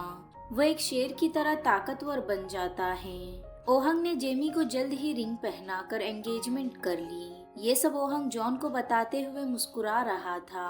प्रेजेंट में ओहंग दूर खड़ा जेमी और हेजो को किस करता देखता है। उसकी आंखों में आंसू आ जाते। वो कहता मगर जेमी जी ने तो कहा था वो मेरा इंतजार करेंगी। ओहंग जाकर हेजो को मुक्का मारता है और जेमी को गले लगाते हुए कहता, शुक्र है तुम मुझे मिल गई, मुझे बहुत फिक्र हो रही थी तुम्हारी। जेमी जोर जोर से रोते हुए कहती है, मैंने फोन पर कहा था ना, मेरे पीछे मत आना, मेरी कोई पहचान नहीं है। ओहंग कहता है तुम मेरी ले लो। ये सुनकर जेमी मुस्कुरा देती है। ओहंग उसे फिर गले लगाते हुए कहता है, अब पक्का सब ठीक है। ओहंग कहता है, जो हुआ सो हुआ, अब घर चलिए। तभी हेजो भागते हुए आता है और चिल्लाते हुए कहता, भागो जल्दी। वहीं चिलसोंग और उसके गुंडे आ चुके थे। हेजो, जेमी और ओहंग तीनों बोट की तरफ भागते हैं। हेजो और जेमी बोट में चढ़ जाते हैं। ओहंग रस्सी खोल रहा था। चिलसोंग ओहंग को छुरी फेंक कर मारता है, पर जॉन वो पकड़ लेता है। जॉन चिलसोंग के गुंडों को मार गिरा देता। यहाँ ओहंग रस्सी काट देता है। चिलसोंग जॉन के पेट में छुरी खोप देता है। यहाँ जेमी ओहंग को बोट में चढ़ने कहती है, मगर हेजो ओहंग को वहीं छोड़कर बोट लेकर निकल जाता है। बोट पर चढ़ने के लिए ओहंग छलांग मारता है और पानी में गिर जाता। वो डूबने वाला था, तभी उसे एहसास होता है जेमी पानी में है। वो उसे बचाने आ गई है। जेमी उसे किस कर रही है। अब कुछ देर बाद ओहंग को होश आ जाता है तो वो देखता कि जेमी उसके सामने लेटी है और वो हेजो के पैरों को जेमी समझकर किस कर रहा है। ओहंग को उल्टी आ जाती। जेमी उसके पीछे जाती है। ओहंग कहता, चलो दूसरी तरफ क्या है देखते हैं। वो उसे अपने साथ ले जाता। कुछ देर बाद हेजो को होश आ जाता है तो वो देखता कि जेमी वहाँ नहीं है। हेजो उसे ढूंढने जा रहा था, मगर उसे चक्कर आ जाते हैं और वो जमीन पर गिर जाता। यहाँ ओहंग जेमी को अपने साथ किसी रिसोर्ट पर चलने कहता, मगर जेमी मना करते हुए कहती कि मैं नहीं चल सकती। वो कुछ कहना चाहती थी, मगर ओहंग को वो बातें नहीं सुननी थी। वो जेमी का ध्यान भटकाकर वहाँ से भाग जाता है। कुछ देर बाद जेमी ओहंग के पास जाती है। ओहंग देखता कि जेमी के एक पैर में जूता नहीं है। वो जेमी का दूसरा जूता निकाल कर फेंक देता है और अपना जूता जेमी को पहनाता। जेमी ओहंग से कहती है, शुक्रिया, तुमने अपना वादा पूरा किया। मेरे भागने के बाद भी तुमने मुझे ढूंढ लिया, मगर मैं अपना वादा पूरा नहीं कर पाऊंगी। जेमी कहती है, तुम्हें सच सुनना होगा। ओहंग कहता कि मैं नहीं सुनूंगा। वो अपने कान बंद करके चिल्लाने लगता है। जेमी उसका हाथ हटाते हुए कहती है, मैं माँ नहीं बन सकती, मुझे मेनोपॉज हो चुका है। सच जानते हुए भी मैं तुमसे शादी कर रही थी। ओहंग कहता है, मतलब आपके भागने की वजह वो हेजो नहीं है, मेनोपॉज था। सिर्फ मेनोपॉज की वजह से आप मेरे पास नहीं आना चाहती थी? मुझे तो लगा कोई और वजह होगी। ओहंग हंसता है। जेमी कहती, मगर तुम्हारे परिवार का क्या? ओहंग कहता कि कोई बात नहीं, उनसे कह देंगे बच्चा ना होने की वजह मैं हूँ, आप क्यों फिक्र कर रही है? ओहंग उसे गले लगाते हुए कहता, मुझे इस वक्त किसी की परवाह नहीं, बस हम दोनों खुश रहना चाहिए। हम दोनों एक दूसरे के लिए काफी है। तभी है जो पीछे से कहता है, फिलहाल तो यहाँ हम 2 नहीं 3 हैं। यहाँ तुम दोनों को कुछ नहीं मिलेगा। हम एक आइलैंड पर फंसे हैं और जब तक कोई मदद नहीं आएगी हमें यहीं रहना होगा। ये सुनकर ओहंग बहुत परेशान हो जाता है। वही बम्हो ओहंग को कॉल लगाती है, मगर उसका फोन बंद था। वो जॉन को कॉल करती तो वो भी कॉल नहीं उठाता। तभी सेकंड मॉम बम्हो से कहती है, आप शायद समझ नहीं पा रही, मगर मैं सब समझ चुकी हूँ। बम्हो पुश्तैनी किताब निकाल कर चेक करती है और जोर से चिल्लाती कि नहीं, हमारा वंश खत्म नहीं हो सकता। वहीं हेजो जेमी से कहता है, वो तो मेनोपॉज पर भी तुम्हें अपनाने रेडी है, मतलब अब तुम लौट जाओगी। जेमी कहती है, लौटने की कोई वजह नहीं है। वो उसके पास जाकर बैठ जाती है और कहती कि वो गुंडे आखिर तुम्हारे पीछे पड़े क्यों हैं? हेजो कहता है, वो गुंडे की होने वाली बीवी को मैंने शादी से भगाया था और वो लड़की ने उस गुंडे की तिजोरी खाली की और फरार हो गई। ये बात मुझे भी नहीं पता थी। जेमी हेजो को मारते हुए कहती, क्यों तुम्हें किडनैपिंग करने का शौक चढ़ा है? अब क्यों करते हो तुम ऐसे? तभी ओहंग भागकर आ जाता है। वो इन दोनों को ऐसे देखकर उदास हो जाता। वहीं जॉन एक होटल रूम में था।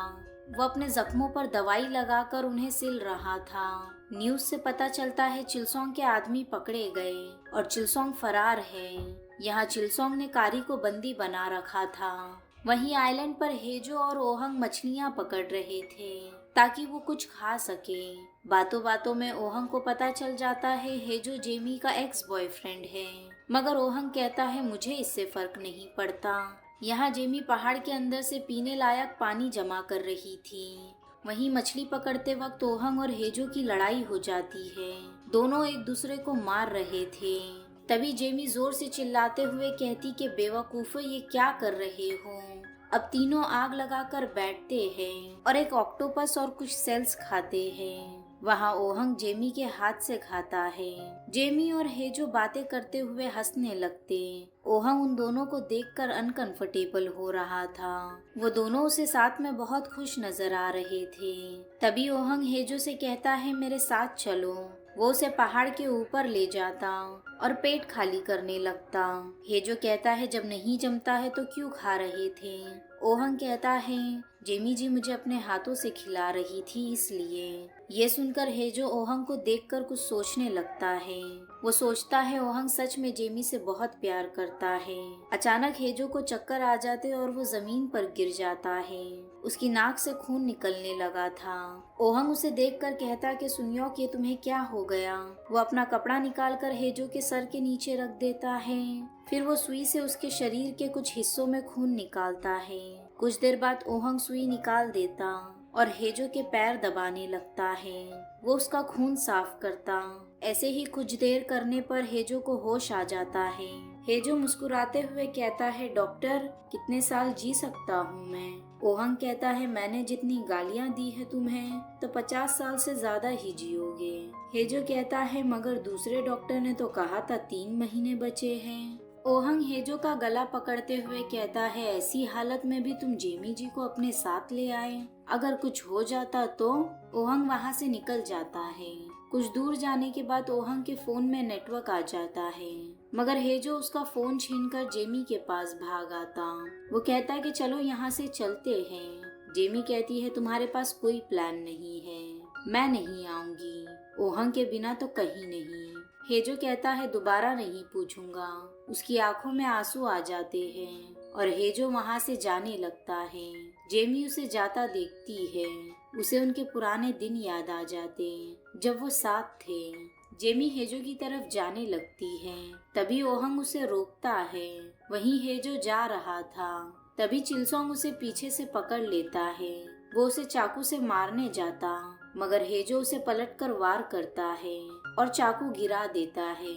अचानक चिलसोंग हेजो को लेकर पत्थरों के नीचे गिर जाता। हेजो भागने लगता है मगर फिर से उसे चक्कर आ जाते और वो वहीं गिर जाता है। चिलसोंग हेजो का कॉलर पकड़कर उसे बहुत मारता है। वो उसे चाकू से मारने ही वाला था।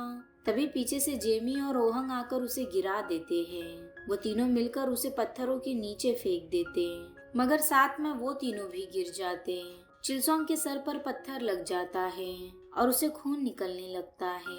कुछ देर बाद हेजो और ओहंग देखते हैं जेमी को चाकू लगी है। ओहंग जेमी को आवाज देते हुए रोने लगता। हेजो भी ये देखकर हैरान हो जाता है। यहीं ये एपिसोड एंड होता है। एपिसोड 7 की शुरुआत में हम देखते हैं जब हेजो और जेमी साथ थे तब दोनों एक मूवी देख रहे थे जिसमें हीरोइन के मरने पर हीरो उसे किस करता है। ये हीरोइन की आखिरी ख्वाहिश थी। जेमी कहती है पर ऐसे टाइम पे किस कौन करता है। हेजो कहता अरे वो मर रही है, वो कुछ भी मांग सकती है, अगर तुम उसकी जगह होती तो क्या करती। जेमी कहती है मैं कहूँगी कि अब प्रेजेंट में वही आइलैंड पर जब जेमी को चाकू लग जाती है तो वो हेजो को पास बुलाकर कहती है लग गए और आंखें बंद कर लेती है। हेजो ये सुनकर बहुत रोता है। वहीं ओहंग बोट को देखकर जोर जोर से चिल्ला रहा था जल्दी आओ। कुछ देर बाद वो लोग हॉस्पिटल में थे। जेमी का ऑपरेशन होता है। अब उसे बाहर लाया जाता है। नर्स कहती आप में से एक ही अंदर जा सकता है। ओहंग अंदर चला जाता और हेजो वहीं खड़ा रह जाता है। उसे बहुत अफसोस हो रहा था। फिर वो बोंगजुरी के घर चला जाता। यहाँ बम्हो हॉस्पिटल आती है। ओहंग घुटनों पर बैठकर उससे माफी मांगने लगता है। वो कहता इसमें जेमी जी की कोई गलती नहीं है माँ, उन्हें प्रेगनेंसी का बहाना करने मैंने ही कहा था। बम्हो कहती है अब ये सब यहीं खत्म करके चलो यहाँ से। तुम और वो लड़की अब से अनजान हो। ओहंग कहता है नहीं, जब तक जेमी जी यहाँ है मैं यहीं रहूंगा, मैं यहाँ से कहीं नहीं जाऊंगा। बम्हो जॉन से कहती है इसे उठाकर घर ले चलो, मगर ओहंग नहीं जाता। वो यहीं हॉस्पिटल में रहकर जेमी का ख्याल रखता है। वो बस उसके बेड के बाजू में बैठकर उसे देखता रहता। वहीं है जो बोंगजुरी के घर यूं ही बेड पर पड़ा रहता है, ना वो कुछ खाता है ना किसी से बात करता है। कुछ दिन ऐसे ही बीत जाते हैं। ओहंग जेमी के पास से एक लम्हे के लिए भी नहीं हट। यहाँ है जो जेमी का जूता अपने सीने से लगाए रखता है। उसे याद आता है जब आइलैंड पर उसे जेमी का एक जूता मिला था, तो वो सोचता है इसके पैर तो कितने छोटे हैं। वो जूता लेकर जेमी के पास जाता है, मगर देखता कि जेमी ने तो ओहंग के जूते पहने हैं। अब अगली सुबह बोंगजुरी हेजो के हाथ से वो जूता छीन रही थी, मगर हेजो जूता नहीं छोड़ता। बोंगजुरी कहती तुम्हें जूतों में रहने का नया शौक चढ़ा है क्या? अब रुको। वो अपने सारे जूते लाकर हेजो के ऊपर डाल देती है और कहती अब इन जूतों में ही रहना। कुछ दिनों बाद कारी ओहंग के घर जाता है और सेकंड मदर को बताता है कि ओहंग आज मेरी वजह से जिंदा है। मैंने ही कोस्ट गार्ड आइलैंड पर भेजा था। मेरे और ओहंग के बीच डील हुई थी। उसने कहा था अगर मैंने उसकी मदद की तो वो मुझे बहुत सारे पैसे देगा। मगर सेकंड मदर कहती है मैं उसकी असली माँ नहीं, सौतेली माँ हूँ। वो कारी को बाहर निकाल देती है। कारी फिर से अंदर आ जाता। तभी वो बम्हो को बोलते हुए सुनता है अगर वो ओहंग बेवकूफ को किसी ने भी अंदर आने दिया तो मैं तुम सभी को निकाल दूंगी। अंदर कमरे में जेमी होती है। वो अब भी बेहोश थी। अब कारी बोंगजुरी के पास आता है और उसे जेमी के बारे में बताता है। वो कहता है पहले उस लड़की को हेजो ले भागा और अब वो बेचारी उस डायन के घर में है। तभी कारी देखता है बेड पर बहुत सारे जूते पड़े हैं और उनके अंदर हेजो है। कारी डर की वजह से वहाँ से भाग जाता है। अब रात में ओहंग बहुत कोशिश करता कि वो जेमी के पास जा सके, मगर वो जितनी भी बार जाता जॉन उसे बाहर निकाल देता।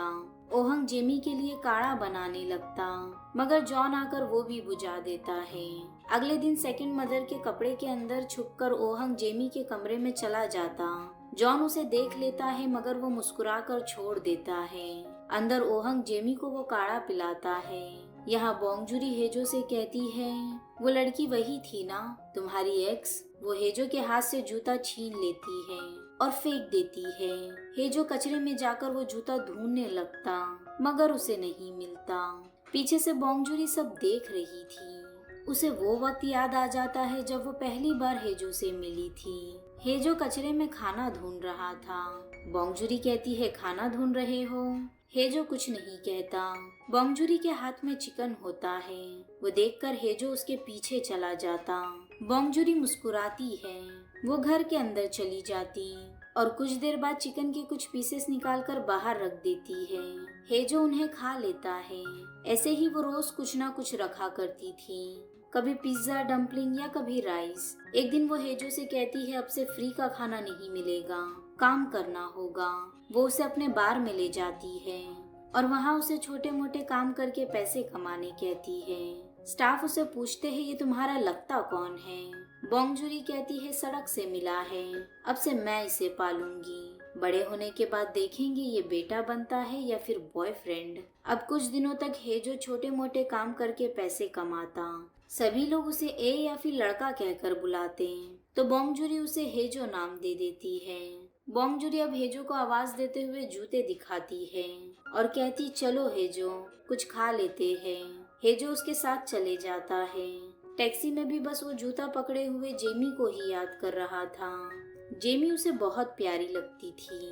हेजो जेमी के साथ बिताए हुए उन पलों को याद कर रहा था। अचानक वो ड्राइवर से कहता है हमें वोंगजू ले चलो। बोंगजुरी कहती है वोंगजू क्यों? हेजो कोई जवाब नहीं देता। यहाँ जेमी सपने में देखती है वो आइलैंड पर है और अपना जूता ढूंढ रही है, जो कुछ देर बाद उसे मिल जाता। जेमी मुस्कुराते हुए कहती है मिल गया। तभी बम्हो कहती है क्या मिल गया? कोई खजाना मिल गया क्या तुम्हें? जेमी डर जाती है। वो बम्हो से माफी मांगती है। बम्हो कहती है ओहंग की जिद की वजह से हम तुम्हें यहाँ ले आए और तुम्हारी देख रेख कर रहे थे, मगर अब हम तुम्हें नहीं रख सकते, इसलिए तुम खुद दबे पांव यहाँ से चली जाओ। जेमी कहती है ठीक है। मगर मुझे जाने से पहले ओहंग से बात करनी है। बम्हो चिल्लाते हुए कहती है, अब तुम्हें उससे क्या बात करनी है? तुम्हें क्या इतनी बर्बादी काफी नहीं थी? उसे और मत उलझाओ। वहीं बोंगजूरी हेजो से कहती है, तुम ऐसी हालत में उससे मिलने जाओगे तो लात मार के भगा दिए जाओगे। यहाँ ओहंग देखता है जेमी उसके कमरे में नहीं है। वो हर जगह जेमी को ढूंढने लगता, मगर वो कहीं नहीं मिलती। ओहंग बम्हो के पास आता है। वो कहता है, जेमी जी कहाँ है? आप जानती है वो बीमार थी। बम्हो कहती है, वो माँ नहीं बन सकती, उसका क्या? उसने खुद मुझे ये बात बताई है। ओहंग कहता है, मैं उनसे प्यार करता हूँ। एक बच्चे की वजह से मैं उन्हें कैसे छोड़ दूँ? मैं क्यों उनके साथ नहीं रह सकता?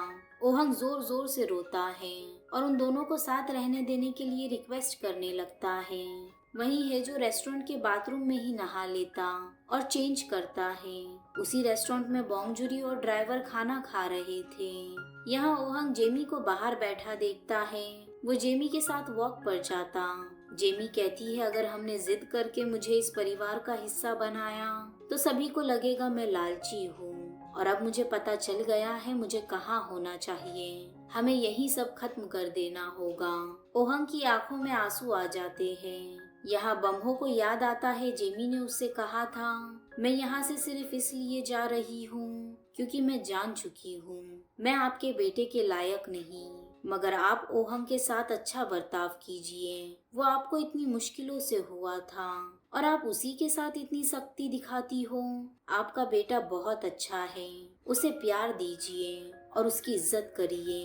बम्हो सोचती है, वैसे भी वो इतनी बुरी नहीं थी। यहाँ वोंजो के रास्ते में बोंगजूरी सो जाती है। हेजो को याद आता है, कुछ वक्त पहले इन्हीं रास्तों पर जेमी उसके साथ थी। कभी वो दोनों लड़ा करते थे तो कभी एक दूसरे से प्यार किया करते थे। हेजो की आंखों में आंसू आ जाते हैं। कुछ दूर जाने के बाद वो भुट्टा खाने के लिए बोंगजूरी से कहता है। बोंगजूरी नीचे उतरती है तो वो ड्राइवर को लेकर चले जाता है। यहाँ ओहंग कार के पास बैठकर सिगरेट जला रहा था। तभी हेजो आ जाता है। ओहंग उसे बिना कुछ कहे जाने लगता, मगर हेजो उसके पीछे जाता है। वो उसे गले लगाते हुए कहता, शुक्रिया, तुमने मेरी जान बचाई, मेरी मदद की, और मैंने तुम्हें ही धोखा दे दिया। तुम बहुत अच्छे हो। ओहंग हेजो की सिगरेट फेंकते हुए कहता है, तुम्हारे लिए अच्छी नहीं है ये। हेजो पूछता है, क्या सब ठीक है? ओहंग समझ जाता है कि वो जेमी के बारे में पूछ रहा है। ओहंग कहता है, जेमी अब ठीक है। वैसे तुम्हारा नाम हेजो क्यों है? सुनियोक, तुम्हारे घर का एड्रेस तो इतना अच्छा है। हेजो कहता, अब छोड़ो ये सब, ये जूता तुम जेमी को दे देना, उसे बहुत पसंद है ये। ओहंग कहता, तुमने ये जूता उसे दिलाया था? ओहंग ने जेमी को नींद में इन जूतों के बारे में कहते सुना था कि ये जूते पहन के मैं तुम्हारे पीछे आना चाहती थी। असल में इस जूते का एक पैर जेमी के जेब में होता है, जिस वजह से उसे चाकू अंदर तक नहीं लगती। जेमी अंदर से ओहंग की परछाई देख रही थी। वो बहुत परेशान लग रहा था। उसे देख जेमी की आंखों में आंसू आ जाते हैं। बाहर ओहंग बहुत रोता है क्योंकि उसे समझ आ चुका था अब सब खत्म हो चुका है। जेमी अब उसकी नहीं रही। अगली सुबह जेमी उन्हीं जूतों को पहनकर उन यादों में खो जाती है जो उसने ओहंग के साथ बिताए थे। अब ऐसे ही कुछ दिन बीत जाते हैं। जेमी बोंगजूरी के घर का दरवाजा खटखटाती है। नाइटी में बोंगजूरी दरवाजा खोलती है और शॉर्ट्स में हेजो को अंदर देख जेमी बहुत गुस्सा हो जाती है। वो हेजो के पास जाती और हेजो की तरफ बढ़ती है। वो उसकी नाक पर बहुत जोर से काटती है। हेजो जोर से चिल्लाता है और यहीं ये एपिसोड एंड हो जाता है। एपिसोड 8 की शुरुआत में हम देखते हैं जब हेजो जेमी से कहता कि वो अच्छी माँ नहीं बन सकती, तो जेमी कहती, तुम सड़क किनारे अकेले मरोगे, कोई नहीं होगा तुम्हारे साथ। हेजो कहता, यही तो मेरा सपना है। जेमी वहाँ से चली जाती। हेजो उन दोनों की रिंग लाकर अपने फिश टैंक में डाल देता है। अब प्रेजेंट में जेमी हेजो को जोर से काटती और वो उसे बहुत मारती है। बोंगजूरी उन दोनों को रोकने जाती है और उसे ही चोट लग जाती। हेजो जेमी के पास बैठता है।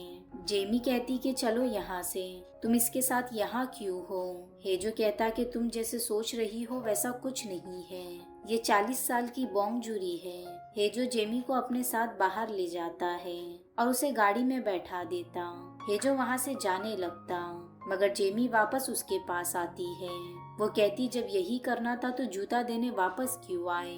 हेजो कहता है कि तुम्हें इस जूते का ख्याल रखना था ना, बस इसीलिए तुम मेरी इंसानियत को प्यार समझ बैठी। जेमी कहती हाँ सही कहा, इसलिए तुम्हारे प्यार के झांसे में आकर तुम्हारे पीछे भाग आई। मैं आज भी तुम्हें चाहती हूँ, ये भी तुम्हें समझ नहीं आता। हेजो कहता बोरिंग है, मेरे साथ रहकर तुम्हारे साथ वो हादसा हुआ, क्योंकि जब तुम जैसी बदनसीब लड़की और मेरे जैसा बदकिस्मत लड़का एक साथ रहते हैं तो ऐसे ही लाइफ बिगड़ जाती है। हेजो जेमी को जूता पहनाते हुए कहता इसलिए एक दूसरे को बर्बाद करना बंद करते हैं और सुकून से रहते हैं। हेजो वहाँ से चला जाता है और जेमी वहीं खड़े बहुत रोती है। हेजो घर जाके बोंगजूरी को गले लगाने कहता। वो कहता मैं गलत था, मैं जेमी से बहुत प्यार करता हूँ, इसलिए मुझे उसे छोड़ना पड़ा, जैसे ओहंग को जेमी को छोड़ना पड़ा था। जेमी अब भी वहीं खड़ी होती है जहाँ वो उसे छोड़ आया था। बारिश और बिजली की आवाज सुनकर हेजो छाता लिए वापस बाहर आता है। वो जेमी को कॉल लगाता है और उसे हर जगह ढूंढता, मगर जेमी उसे कहीं नहीं मिलती। हेजो को उसे ऐसे छोड़कर आने का बहुत अफसोस होता है। दुख में वो अपने पुराने घर जाता है और देखता कि जेमी वहाँ सोफे पर बैठी है। जेमी पलटकर हेजो को देखती है। हेजो कहता कि यहाँ क्या कर रही हो। जेमी कहती मैं वहाँ काफी देर तक खड़ी रही, तुम नहीं आए तो मुझे लगा तुम ढूंढते हुए यहाँ आओगे। हेजो जेमी के पास जाकर बैठ जाता है। जेमी उसे छूते हुए कहती देखा मैं सही थी ना। दोनों एक दूसरे को देख रोने लगते हैं। हेजो जेमी को किस करता है, वो दोनों मुस्कुराने लगते। अब कुछ देर बाद जेमी हेजो से कहती यहाँ आने के बाद मुझे वो चीज मिली जो तुमने मुझे दिया था। हेजो को याद आता है एक दिन जेमी सूप बना रही थी। वो कहती है आज मेरा बर्थडे है ना, इसलिए। हेजो हैरान होते हुए कैलेंडर देखता है और कहता आज तुम्हारा इस मंथ का बर्थडे है। असल में जेमी को अपना असली बर्थडे मालूम ही नहीं था। हेजो उसके लिए खाना बनाता है और कहता कि मैं तुम्हारा असली बर्थडे पता लगा कर रहूंगा। उसी राइस में हेजो जेमी को एक रिंग छुपा कर देता है जो खाते समय जेमी के मुंह में आ जाती है। हेजो कहता ये मैंने खुद बनाई है। वो देखता रिंग के वजह से जेमी का थोड़ा सा दांत टूट गया है। ब्रेकअप के वक्त जेमी रिंग वहीं फेंक देती है। हेजो रिंग फिश टैंक में डाल देता और एक बार फिश टैंक के टूटने पर रिंग एक कोने में जा गिरती है जो जेमी को आज मिल जाती है। अब कुछ दिनों बाद ओहंग के घर एक पूजा होती है जहाँ बम्हो ओहंग से ये पूजा करने कहती। ओहंग एक प्रार्थना लेटर पर लिखता है जिसमें भी ओहंग जेमी के बारे में ही लिखता कि मुझे जेमी की बहुत याद आ रही है। बम्हो बहुत परेशान हो जाती है। कुछ देर बाद वो ओहंग के कमरे में जाती और देखती ओहंग यही जमीन पर पड़ा है। वो कहती मैं तुम पर पानी डाल दूंगी। जब वो पानी लेने जाती तो उसकी कमर में चमक आ जाती है। जॉन उसे अपनी पीठ पर उठा लेता जिसमें उसकी हालत खराब हो जाती है। यहाँ ओहंग को लगता कि जेमी उसके सामने लेटी है। जेमी उसे एक गेम खेलने कहती है। गेम खेलते हुए ओहंग को नींद आ जाती और वो सो जाता है। जेमी सपने में भी ओहंग से माफी मांग रही थी। अब अगली सुबह जेमी सोकर उठती तो देखती हेजो कहीं जा रहा है। वो कहता कि तुम बोंगजूरी के वहाँ चली जाना, मैं वहीं आऊंगा। हेजो जेमी से बाय कहकर चले जाता है। अब हेजो कारी से बात कर रहा था। कारी कहता तुम्हें वो बच्ची याद है ना जो अपने भाई को ढूंढने के लिए मैसेज कर रही थी, उसी से मिलने जा रहे हो तुम। हेजो कहता है बस उसे समझाना है ना कि उसका भाई नहीं मिल सकता। हेजो उस बच्ची से मिलता है। वो बच्ची कहती आप मेरे भाई को ढूंढने वाले हो ना, उसका नाम सुन्योक है। हेजो समझ जाता कि ये कौन है। ये लड़की और कोई नहीं हेजो की सौतेली बहन है। वो बहुत हैरान हो जाता है। वो उससे बात करता है। वो बच्ची बताती है कि मॉम पिछले साल पढ़ाई के लिए लंदन चली गई और पापा तो मुझ पर ध्यान ही नहीं देते। हेजो कहता तुम उस भाई को क्यों ढूंढ रही हो जो तुम्हारे पैदा होने से पहले ही चला गया। वो कहती कि मॉम डैड को डिवोर्स देने वाली है और मुझे अपने साथ ले जा रही है। मैं नहीं चाहती पापा अकेले पड़ जाएं। इसलिए मैं अपने भाई को ढूंढ रही हूँ। हेजो कहता है तुम्हारे पापा ने ये हाल अपना खुद ही किया है, इसलिए ज्यादा मत सोचो और यहाँ से चली जाओ। हेजो उसके हाथ से कार्ड छीनकर फाड़ देता है। वो जोर जोर से रोने लगती। हेजो उसे बाहर चलने कहता है मगर वो नहीं जाती है। यहाँ बोंगजुरी घर पर होती है। जेमी बोंगजुरी से कहती मैं आपके लिए कुछ करना चाहती हूँ। बोंगजुरी कहती ठीक है, चलो हमें किसी से पैसे वसूलने हैं। वो दोनों बैड गर्ल्स की तरह तैयार होके पैसे लेने जाते हैं। यहाँ हेजो अपनी बहन के साथ बस स्टॉप पर होता है। वो कहता ओए कंटेनर नंबर 139 तुम्हें पापा इतने पसंद क्यों हैं? वो कहती क्योंकि वो मुझे इस दुनिया में लाए हैं। तभी बस आ जाती है। वो उस बस में बैठकर निकल जाती है। हेजो अपने पापा के बारे में सोचने लगता। तभी वो कारी को वहाँ देखता है और उसे कहता चलो ड्रिंक करते हैं। अब दोनों रेस्टोरेंट में बैठे होते हैं। हेजो कारी को बताता है वो उस लड़की से इतना प्यार भी नहीं करते, फिर भी वो उनके लिए इतना सब कुछ कर रही है। यहाँ बोंगजुरी और जेमी मिलकर उस लड़की से पैसे लेते हैं। अब कारी हेजो को बताता है तुम अपने पापा को ढूंढ रहे थे ना, तो जो कैंडिडेट नंबर 3 है वो फार्मा कंपनी के ओनर है। तभी हेजो के हाथ से बोतल गिर जाती है। वो एक ग्लास पकड़ने की कोशिश करता है मगर पकड़ नहीं पाता। हेजो से चला भी नहीं जाता। कारी उसे घर ले जाने लगता है मगर हेजो उसे टैक्सी के बाहर निकाल देता और अकेले घर जाने निकल जाता है। हेजो को सब धुंधला दिखाई दे रहा था। वो ड्राइवर से फुल वॉल्यूम में कोई गाना लगाने कहता। हेजो की हालत खराब हो रही थी, उसे रोना आ रहा था मगर वो अपने इमोशंस कंट्रोल कर लेता है। घर आने पर हेजो से दरवाजा भी नहीं खोला जा रहा था। वो खोलने की बहुत कोशिश करता है, फिर वहीं बैठकर रोने लग जाता। कुछ देर बाद बोंगजुरी और जेमी आते हैं। हेजो जेमी को ऐसे कपड़े पहने देख गुस्सा हो जाता है। वो बोंगजुरी को जोर से चिल्लाकर कहता तुम इसे उस गटर में ले गई। बोंगजुरी रोने लगती और कहती मतलब मैं इस गटर में जा सकती हूँ मगर ये नहीं। हेजो बोंगजुरी से माफी मांगता है। वो दोनों उसे अंदर ले जाते। बोंगजुरी कहती उसी गटर में काम करके मैंने तुम्हें पाला है, अब निकल जाओ यहाँ से। हेजो बोंगजुरी को डांस करके दिखाता है ताकि वो मान जाए।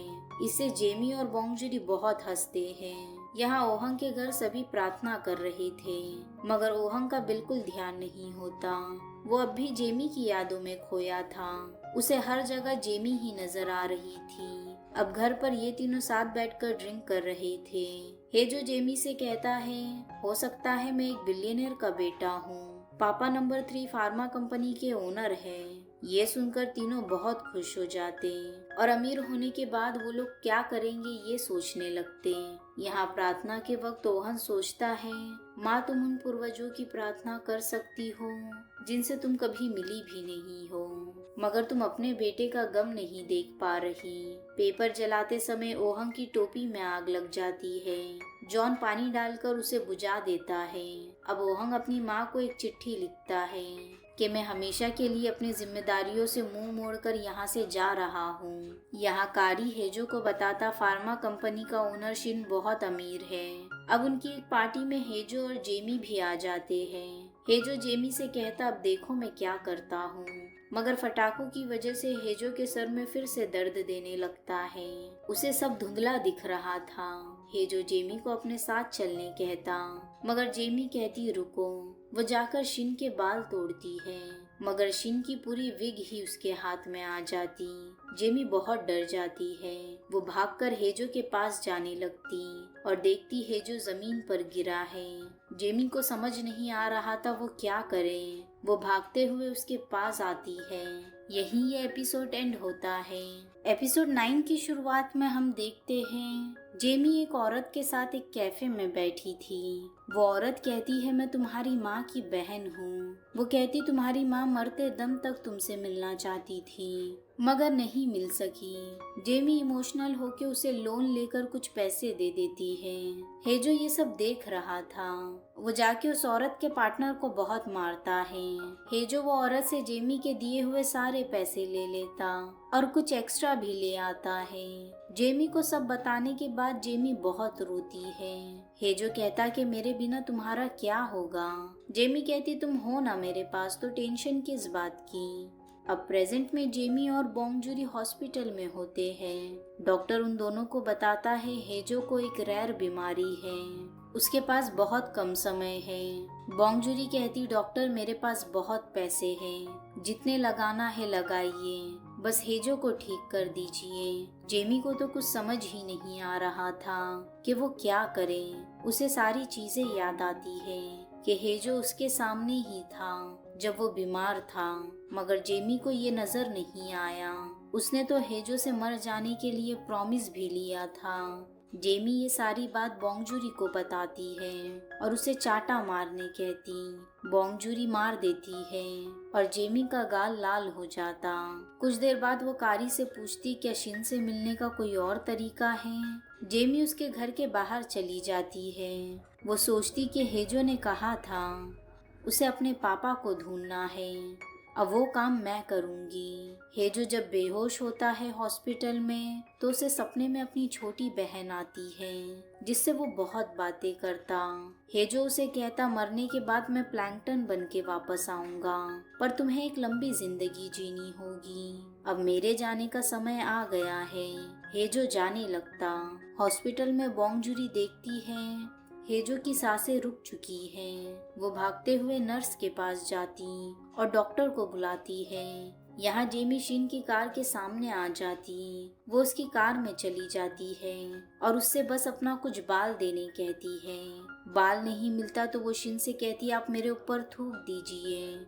हॉस्पिटल में कारी जेमी को बहुत कॉल लगाता मगर वो कॉल नहीं उठाती। जब वो हॉस्पिटल आती है तो उसे पता चलता हेजो वीआईपी वार्ड में है। जेमी बहुत डर चुकी थी। उसे राहत की सांस मिलती है। जेमी बोंगजूरी से कहती मैं शिन का डीएनए सैंपल अभी लैब में देकर आई हूँ, अगर मैच हो गया तो शिन हेजो को बचा लेगा।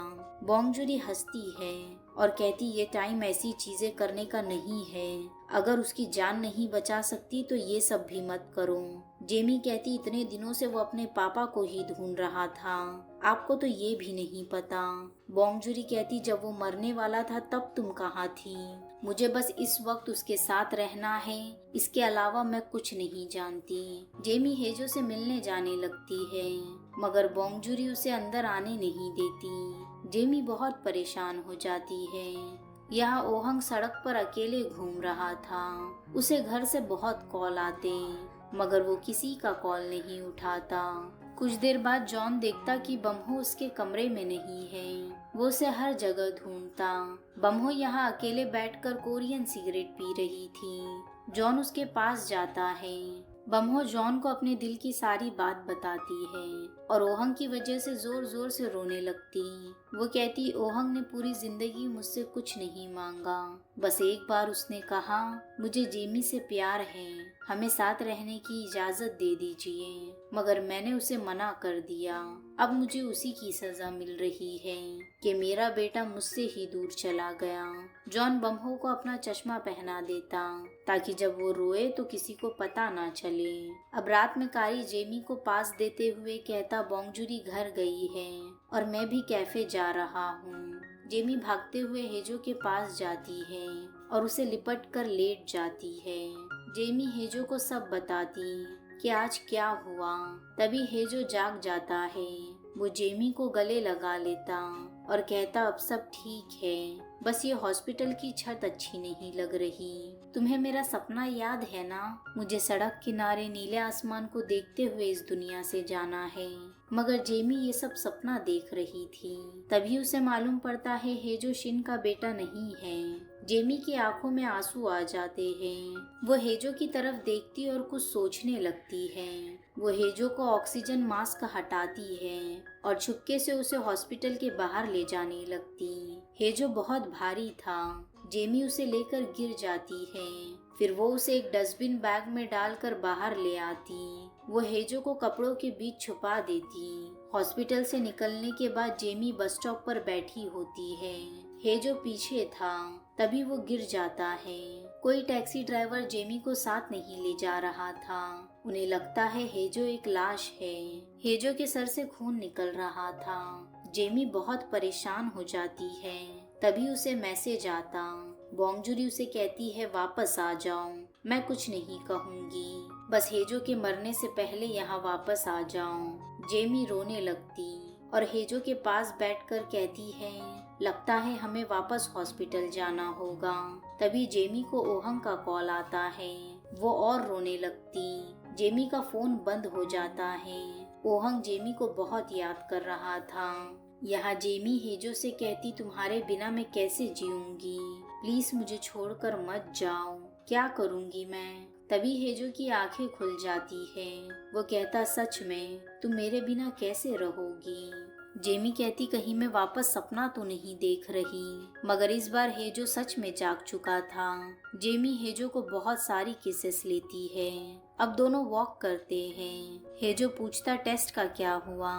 जेमी कहती नहीं मैच हुआ। हेजो कहता हैरान हो गई थी ना तुम जब तुम्हें पता चला। जेमी कहती है हाँ। वो पूछती अब हम कहाँ जाएंगे। हेजो कहता कैंडिडेट नंबर 4 के पास, मेरी कार से। हेजो कारी के पास आता है और कार की चाबी मांगता है। कारी उसे देखकर हैरान हो जाता। हेजो खाने लगता है तो कारी को विश्वास होता है कि वो सच में यहाँ है। वो उसे गले लगा लेता। हेजो उसे जल्दी कुछ कपड़े और जूते लाने कहता है। कारी ले आता। हेजो जाने लगता तो कारी उसे गले लगाते हुए कहता पक्का वापस आओगे ना। हेजो की आंखों में भी आंसू आ जाते हैं। वो कहता ठीक है। हेजो वहाँ से जाने लगता। वो कारी से कहता है बोंगजुरी से कहना आई लव यू। कारी भी उसे आई लव यू कहता है, मगर हेजो कोई जवाब नहीं देता। अब हेजो और जेमी निकल जाते हैं। वो दोनों पूरे रास्ते गाने गाते और डांस करते जाते हैं। जेमी उसे खाना भी खिलाती। दोनों काफी मस्ती करते हैं। वहीं ओहंग मोबाइल गैलरी में जाता है और जेमी की सारी फोटोज अपने फोन से डिलीट कर देने कहता है। वो कहता मेरे दिमाग से भी निकाल दो। वो लेडी फोन से सारी फोटोज डिलीट कर देती है। यहाँ जेमी कार चला रही थी। वो बहुत तेज कार चलाती है तो हेजो उसे डांट देता है। जेमी गुस्सा होकर बाहर निकल जाती है। हेजो कहता सॉरी। जेमी कहती अब बस सॉरी कह रहे हो। हेजो कहता ठीक है चलो शॉपिंग पर चलते हैं। वो जेमी को मॉल में ले आता है और वो दोनों महंगे कपड़े लेते हैं। हेजो सूट पहनता है और जेमी एक सुंदर सी ड्रेस पहनती है। दोनों बहुत अच्छे लग रहे थे। बाहर हेजो जेमी की बहुत सारी फोटोज लेता है। जेमी को इतना खुश देख हेजो की आंखें भर आती है। उसे अब जेमी के साथ जिंदगी जीना था। वो इतना जल्दी जाना नहीं चाहता था। दोनों साथ में भी फोटोज लेते हैं। दोनों साथ में बहुत खुश थे। अब रात में दोनों टनल के नीचे बैठकर तारों से भरे आसमान को देख रहे थे। वो दोनों बहुत बातें करते हैं। हेजो जेमी से किस मांगता है। वो दोनों किस करते। यहाँ ओहंग एक बार में होता है।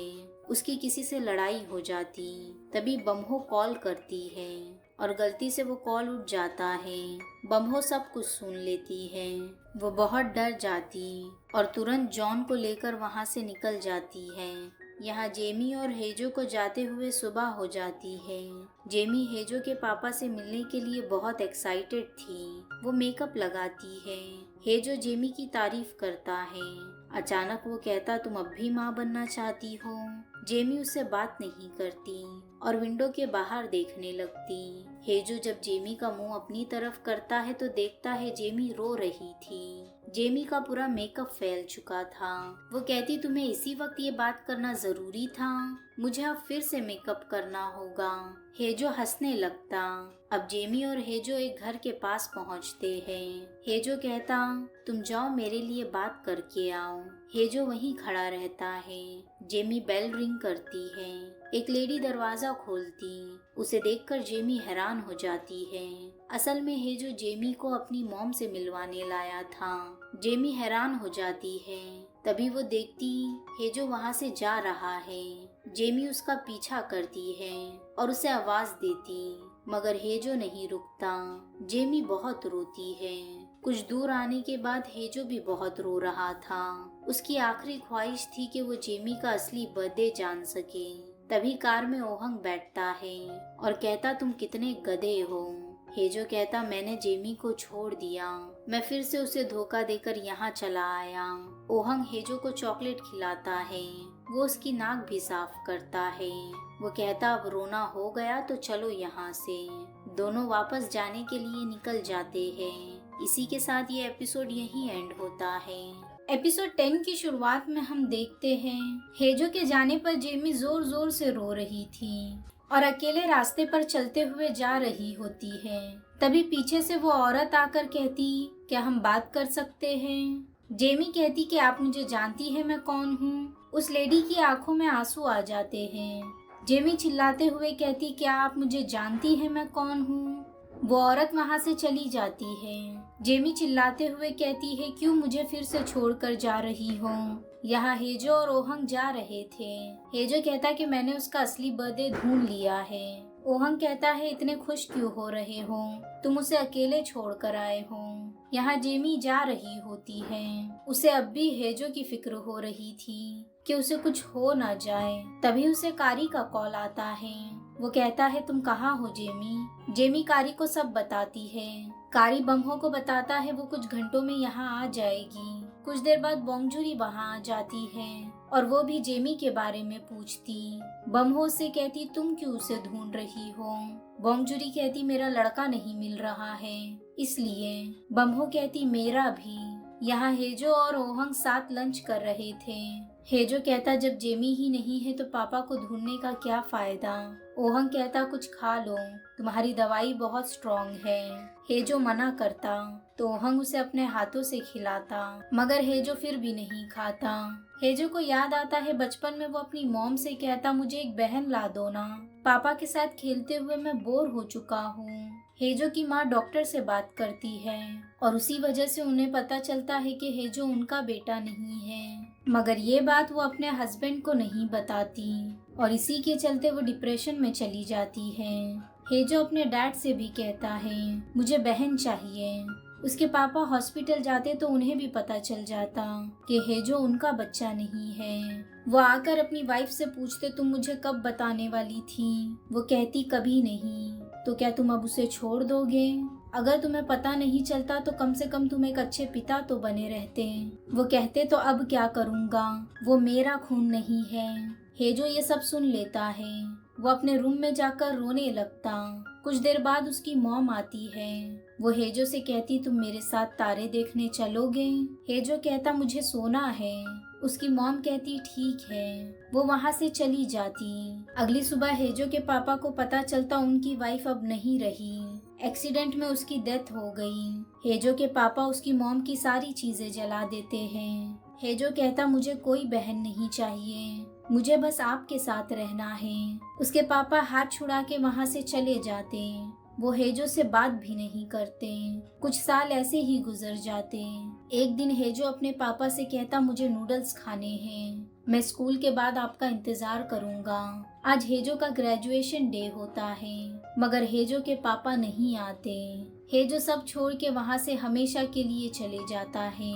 ये सब वो ओहंग को बता रहा था। वो कहता, भागने के बाद एक दिन कचरे में खाना ढूंढते हुए मेरी लॉटरी लग गई। उस दिन पूरी जिंदगी का लक मैंने एक साथ इस्तेमाल कर लिया था और मुझे बोंगजूरी मिल गई।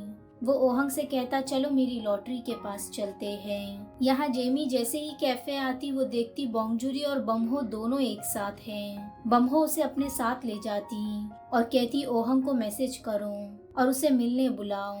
जेमी पूछती, कुछ हुआ है क्या? क्या ओहंग घर से भाग गया? जेमी मुस्कुराते हुए कहती, उसने जो कहा था कर दिखाया।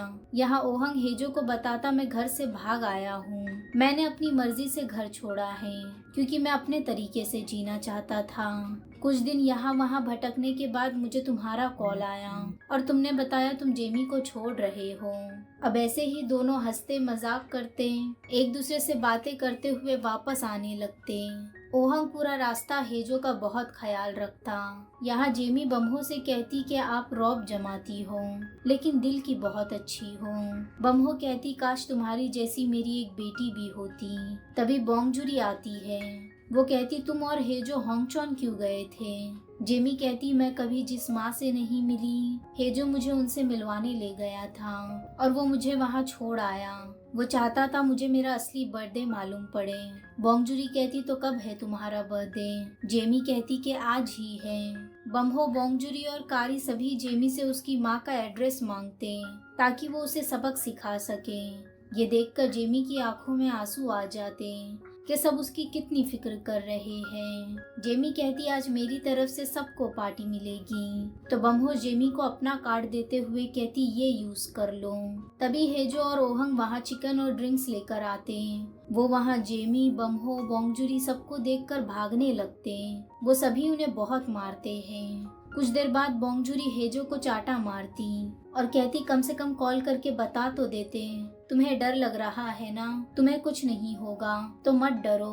हेजो कहता बोंगजुरी मैं सो नहीं पा रहा, मेरे दिमाग में कुछ नहीं चल रहा और मैं चीजें भी भूल रहा हूँ। अगर मैं सच में अकेले मर गया तो मैंने ऐसा क्या किया था जो ये सब मेरे साथ हो रहा है। मैं गलती से पैदा हो गया और अब मरने भी वाला हूँ। बोंगजुरी उसे गले लगाकर बहुत रोती है। हेजो कहता मैं ही क्यों। बाहर जेमी भी सब सुन रही थी, वो भी बहुत रोती है। यहाँ बम्हो ओहंग के साथ कार में होती है। वो उसका फोन लेती और ऑन करती। उसमें बहुत सारे मैसेजेस और कॉल आते हैं, सब बम्हो के ही थे। वो ओहंग को उसका फोन देती और उसे वहीं छोड़कर जॉन के साथ निकल जाती है। वो कॉल लगाकर ओहंग से कहती जहाँ जाना है चले जाओ, जितना घूमना है घूमो, जब मेरी याद आ जाए तो घर वापस आ जाना और मेरा कॉल उठा लेना। ओहंग की आंखों में आंसू आ जाते। वो अपनी मॉम से पूछता आप ठीक तो है ना। बम्हो कहती हाँ हाँ मैं ठीक हूँ, अब जाओ। बम्हो कॉल रख देती। वो जॉन से कहती तुम भी तो मेरे बेटे ही हो, यहीं रुक जाओ। जॉन कहता है हाँ मैं रुकूंगा मॉम। बम्हो खुश हो जाती। ओहंग वापस आता है तो वो जेमी को देखता है। जेमी का मुंह गीला होता है तो ओहंग उसे अपना हैंकरचीफ देता। वो कहता शुक्रिया, आपके वजह से मुझे हिम्मत मिली और मैं समझ पाया मैं एक शेर हूँ। तभी हेजो वहाँ आता है। जेमी उसे लेकर बाहर जाती है। हेजो कहता तुम्हें भी मुझे मारना है क्या, लो मार लो। मगर जेमी उसे गले लगा लेती। वो कहती थैंक यू मेरा असली बर्थडे पता लगाने के लिए और ठीक ठाक लौटने के लिए। हेजो उसे किस करने वाला था, तभी जेमी उसे मारते हुए कहती मगर तुम वहाँ मुझे अकेले छोड़ कैसे आ गए। हेजो कहता जब चिलसोंग ने तुम्हें मारा था तो तुम लग गए क्यों बोल रही थी। जेमी हंसते हुए कहती मैंने वो नहीं कहा था, मैं कह रही थी मेरे जूते कहाँ हैं, मैं वो पहनकर तुम्हारे पास आना चाहती थी। मैं तुम्हें बताना चाहती थी कि मैं तुमसे कितना प्यार करती हूँ। हेजो जेमी को गोद में उठा लेता और वो लोग वापस बाहर आते। वहाँ सब साथ मजे करते, ड्रिंक करते। हेजो दूर से उन सभी को देखता और बहुत खुश होता है। वो कहता सभी यहाँ मेरे पास हैं। मगर हेजो को अब भी अपने पापा की याद आ रही थी। रात में जब सभी सो जाते हैं तो हेजो के सर में दर्द देने लगता है। वो बाहर निकल जाता। तभी जेमी उसे देखती। हेजो को कुछ दिखाई नहीं दे रहा था। वो रोड के बीच आ जाता है। तभी जेमी आती, वो उसे साइड में लेकर आ जाती है। जेमी कहती कहाँ जा रहे हो तुम। हेजो कहता मुझे अपने पापा के पास जाना है। जेमी कहती ठीक है मैं चाबी लेकर आती हूँ, तुम यहीं रहना। जेमी चाबी ढूंढने लगती। तभी सब जाग जाते हैं। जेमी कहती है हेजो को अपने पापा से मिलना है, वो ठीक नहीं है। जेमी चाबी लेकर बाहर आती मगर हेजो निकल जाता है। जेमी बहुत घबरा जाती है। यहाँ हेजो अपने वही पापा के पास आ जाता है जिनके पास वो बचपन में रहा करता था। वो उन्हें गले लगा लेता और रोने लगता है। उसके पापा भी उसे गले लगाते और कहते सुन्योक। उसके पापा को लगता है उनका वो छोटा सा बेटा उनके पास वापस आ चुका है जो उन्हें छोड़कर चला गया था। कुछ देर बाद वो लोग घर के अंदर जाते हैं। हेजो देखता उसकी और उसके पापा की फोटो अब भी वही है। हेजो की सारी बचपन की यादें वही थी। उसकी डिग्री भी वहाँ रखी होती है जो वो स्कूल के ग्राउंड में छोड़कर भाग गया था। हेजो अपने कमरे में जाता और देखता उसका कमरा आज भी वैसा ही है। हेजो वहीं बेड पर लेट जाता है और खुश होता। वो सोने की कोशिश कर रहा था मगर उसे नींद नहीं आती। तभी कोई विंडो खटखटाता है। हेजो देखता वहाँ जेमी है। उसे देखकर हेजो हैरान हो जाता है। हेजो कहता तुम मुझसे इतना प्यार करती हो। जेमी क्रेन के जरिए उसके विंडो तक आई थी। हेजो कहता है मुझे किडनैप कर लो।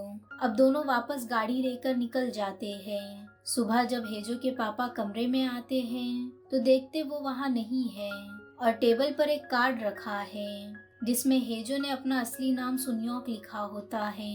ये देखकर उसके पापा रोने लगते। वहीं जेमी और हेजो वापस ट्रिप पर निकल जाते। वो लोग खाते, एंजॉय करते और सेलिब्रेट करते। कारी हेजो को कॉल पर सब बताया करता था कि वहाँ क्या चल रहा है। हेजो और जेमी कार में ही सोया करते। एक दिन वो लोग ओहंग का वीडियो देखते हैं जिसमें ओहंग ट्रैकिंग कर रहा था। जेमी उसके चैनल को सब्सक्राइब कर देती है। जेमी और हेजो बहुत सी जगह घूमने जाया करते थे और कार में ही बहुत सी यादें बनाकर उनकी तस्वीर लगाते थे।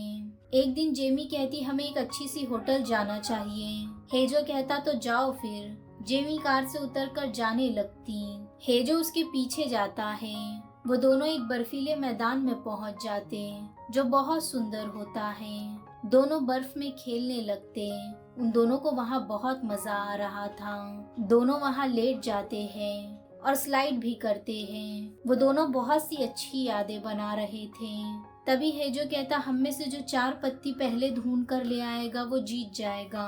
अगर तुम जीती तो मैं अपनी कार बेच दूंगा और हम होटल में रहेंगे। अगर मैं जीता तो हम हमेशा कार में ही रहेंगे। जेमी कहती ठीक है। वो पत्ती ढूंढने दूसरी तरफ चली जाती। यहाँ हेजो को पत्ती मिल जाती है। वो जेमी को आवाज देता। तभी उसकी नाक से खून निकलने लगता है और हेजो गिर जाता। वो सोचता कि अब मैं मरने वाला हूँ। तभी जेमी उसे देखती है। वो भागते हुए हेजो के पास आने लगती। जेमी चिल्लाती तुम मुझे छोड़कर नहीं जा सकते। हेजो की आंखों से आंसू निकल रहे थे। वो कहता मैं मरना नहीं चाहता, मैं जीना चाहता हूँ। वो जेमी के साथ हमेशा के लिए जीना चाहता था, उसे प्यार करना चाहता था। जेमी हेजो के पास आती है। वो उसे उठाने की कोशिश करती और बहुत रोती है। हेजो जेमी को छूते हुए सोचता है मरने से पहले मेरी आंखों के सामने तुम हो, यानी जिंदगी मजेदार रही। वो जेमी से आई लव यू कहता है और मुस्कुराता है। जेमी को बहुत रोना आ रहा था मगर वो हेजो को देखकर मुस्कुराती है और हेजो की यही मौत हो जाती है। इसी के साथ ये ड्रामा यही एंड होता है। हेजो जेमी से बहुत प्यार करता था, हमेशा उसके साथ रहना चाहता था, मगर जो प्यार ओहंग जेमी से करता था वैसा कोई नहीं कर सकता। पूरे ड्रामे में मुझे हेजो के लिए बहुत बुरा लगा। उसकी जिंदगी बहुत मुश्किल थी, मगर जब चुनने का वक्त था तो जेमी को ओहंग को चुनना चाहिए था। आप अपना ओपिनियन कमेंट में जरूर बताना। मिलते हैं नेक्स्ट ड्रामा में।